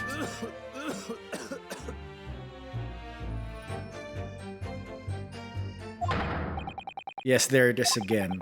The detective's reaction is just the same as before. Why? Up until now, the detective has been in the stand with Miss Brett as her interpreter. But things are very different now. For this testimony, the detective is just listening to what the Englishwoman has to say. This could be a golden opportunity. When people are actually testifying, they're usually very careful not to let anything slip. However, when they're listening to someone else speak, you'll find they often let their guard down. Look at him, he's lost his own thoughts. It's time to pursue the man in his train of thought. Sorry? Pursue? I'll explain how to do it now. It's all to do with the new witness marker. Oh, there's a new mechanic? What marker? At the moment, we're focused on Miss Brett, who's the person actually making the current statement. But by moving the marker left and right with the D-pad, you can turn your attention to the other people in the stand. While you're looking at the other witness, you'll be able to pursue them with the A. If you can catch the person at just the right time, you might uncover some new information to pursue. If you ever notice a strange atmosphere amongst the people in the stand, take a good look around. Alright then, so I should first move the marker across with the D-pad and focus on the detective, then pursue him with A and see what's on his mind. Here we go. Wait. Hey. Excuse me. Excuse me. What's the meaning of this? I'm so sorry. I didn't mean to shock you. It looked like you were thinking something just now, Inspector. Perhaps having heard what the lady next to you had to say? There's something you'd like to say, please share it with the court. What is the meaning of this? It's the delightful Englishwoman who's testifying at the moment. If you can't find fault with her testimony, then the cross-examination should be over immediately. Oh, is that how it works? Absolutely not. The detective is in the stand, which makes him a valid witness. Yes, not to mention the fact that he's intimately involved in the case. Inspector Osanaga, do you have something to add in relation to the statement just made?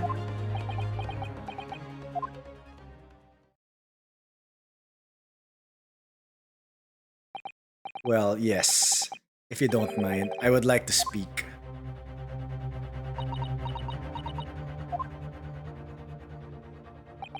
The lady is right. Our country's police practices are not as modern as those used in Great Britain. Which is why I, Satoru Hasanaga, always strive to make every investigation I'm involved in flawless. What do you really mean by that? I'll tell you what I mean. I won't have evidence lacking on my watch. I'm not afraid to take everything I can from the scene of the crime. It's preserving evidence, you see. I don't care if they call me a crime scene thief. I'm not ashamed of what I've done. Flawless mode lore, like flaw more. Coburn with the sass. Take this for example. This is the bottle of carbonated water that I took to the victim's table on the day of question. And yes, it's lost all of its fizz having been opened 3 days ago now. But it was carbonated water. I don't care what anyone says. Yes, there's some left in the bottle. I can see it. One day our police force will be among the best in the world. The time is coming. I guarantee it. Speaking of sass, you wonder if you should buy some tomorrow. Sass like sass, or sass AWS stuff. Anyway, I can't say I condone the witness's actions, but I do understand the sentiment. The court will accept the glass bottle as evidence. And here we go, another testimony. Sarsaparilla. Oh, okay. Or whatever it's spelled. Root beer, question mark. The label is written in a foreign language that I don't recognize. Do you know what it says? I think it's French. This must be very expensive water. That's what I was asking. Didn't go to France and ask. You could just say that you don't know.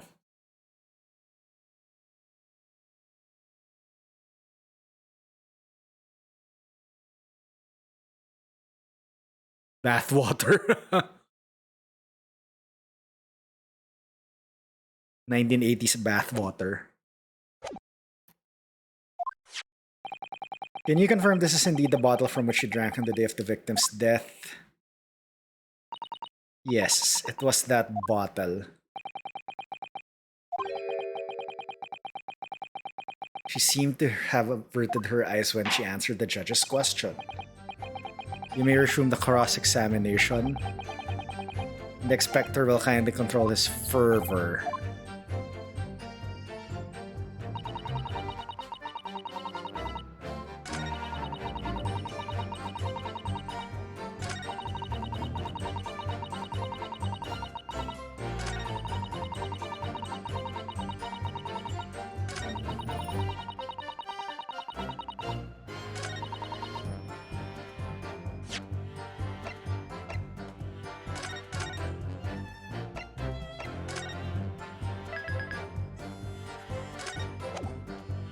Okay, time to save scum again. Alright, so we have this new thing here. The bottle of the carbonated water the victim and Miss Brett shared on the day of the murder. It was on the victim's table. So, this is... Wait. There's a contradiction. That bottle is still sealed.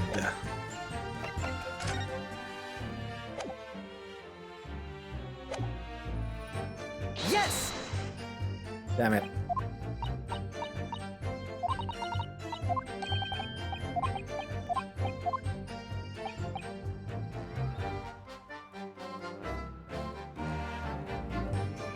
Excuse me! No, damn it.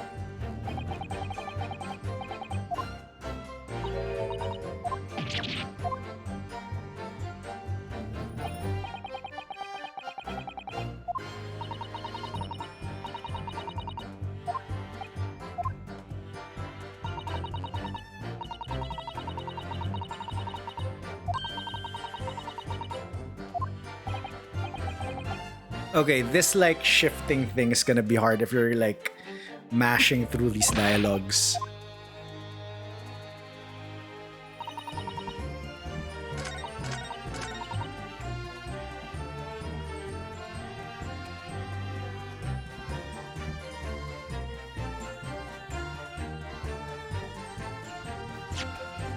Should I present this? Because the bottle is like freaking sealed. Yes! No, damn it, it's wrong.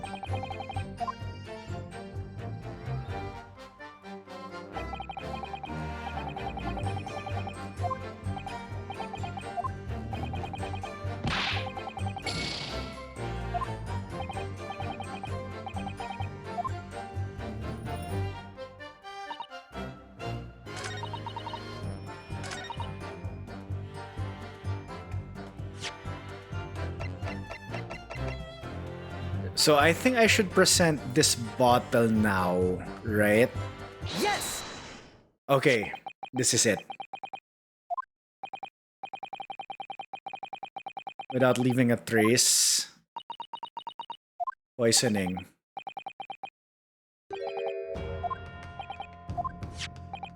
On the day of his death, we know that Dr. Wilson drank from this bottle of carbonated water. Could it be that there was poison inside?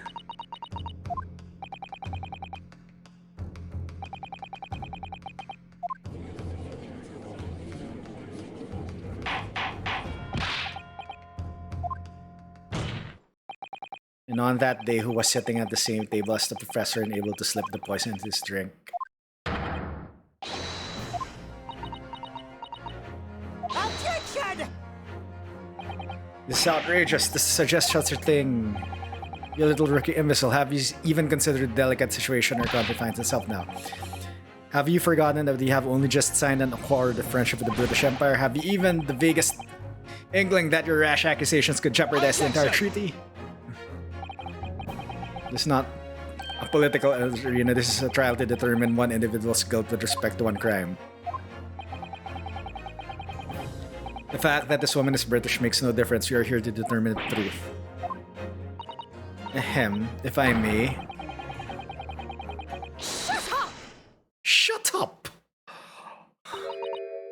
It is you who should be silent. Shut up! Of course, dear lady. Oh, face reveal. Will she now bring out, like, remove the swan hat? I'm sorry, my lady, to what are you referring? I describe your police force as inferior, but no matter how inferior they may be, you still investigated this particular point thoroughly, I believe. The bottle, I mean, Inspector, and whether it contained poison or not.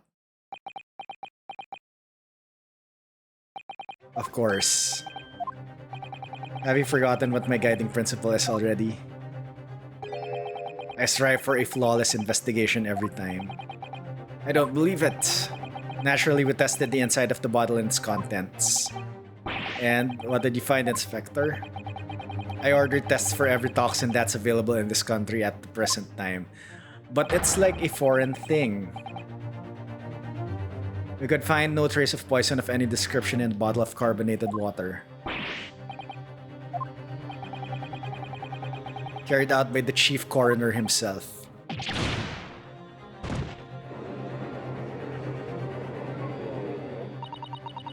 I'm very grateful to all you Japanese. You've successfully established my complete innocence in this horrid affair. Thank you. But of course, dear lady, the pleasure was all ours. I was so sure. This can't be right. Everything falls into place if he was poisoned. But that's a different bottle. Like, okay, there was. If you look at the photograph, there was a bottle that was still sealed. As the prosecution have asserted, a shot to the chest from this gun is the only conceivable cause of death. Furthermore, the accused, who by his own admission was holding this weapon, is the only possible culprit. Okay, so I think for here, there's still no concept of the ballistic markings in the Ace Attorney games, so... Because yeah, look. This is the crime scene photo. Or at least, yeah, crime scene photo. Bottle of carbonated water, it's sealed. This bottle is open. So that would probably play into something later.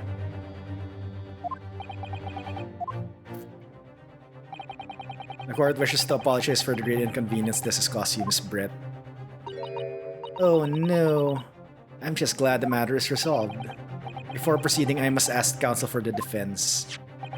Do you have any further new evidence to present to the court at this point?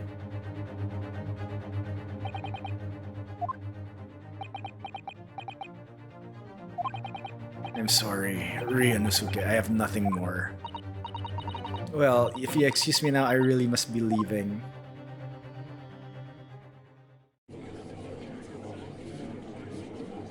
Hold it!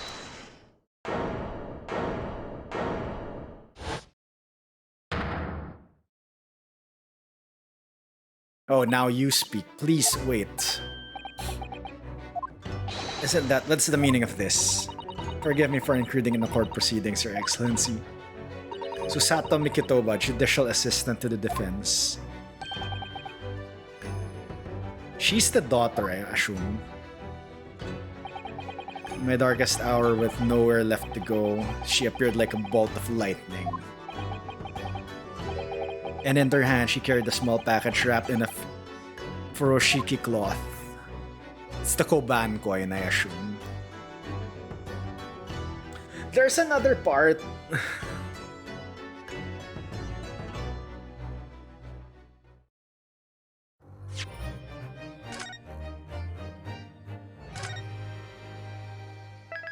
Okay, I would have to end already, so I thought that like this would only take 3 hours. This is a long first case. I'm surprised. Yeah, this is only episode 1. This is a long first case. Yeah. Usually in like the Ace Attorney games, case 1 usually takes 1 hour to 1.5 hour stops.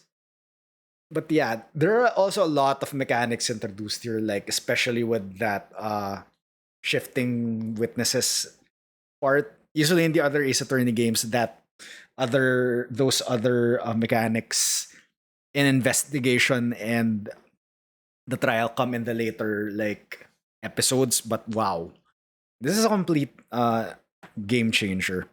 Anyway, yeah, I would have to end now. It's already 10:30.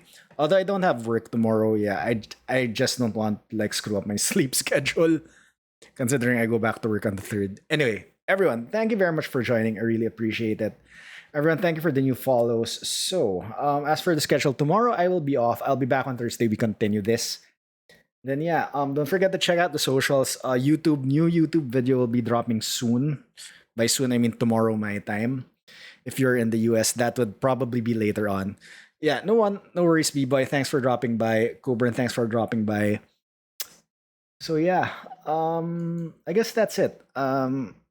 There's no music, so you know what? Save complete. Okay. Then we go to main title.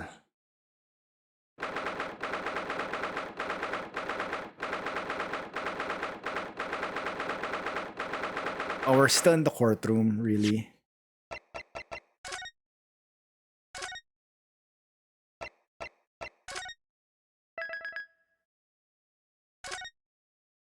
Okay, we go back to the title screen so we have end music.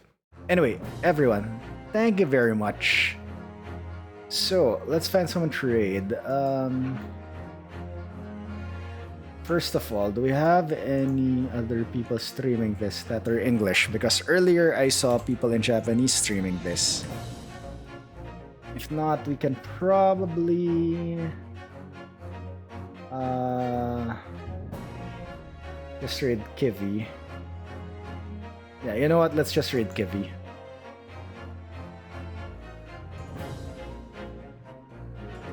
What is Kivi doing?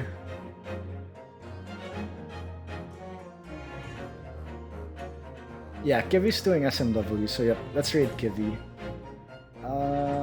Beautiful Dangerous. Kivi is doing Beautiful Dangerous, so yep.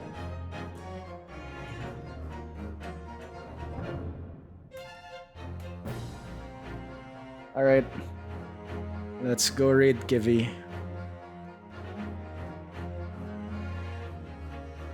Alright. Everyone, I guess that's it. Thank you very much. Have a great rest of your day, rest of your night. Don't forget to check out the YouTube's new video tomorrow, and I'll see you all next time. Bye.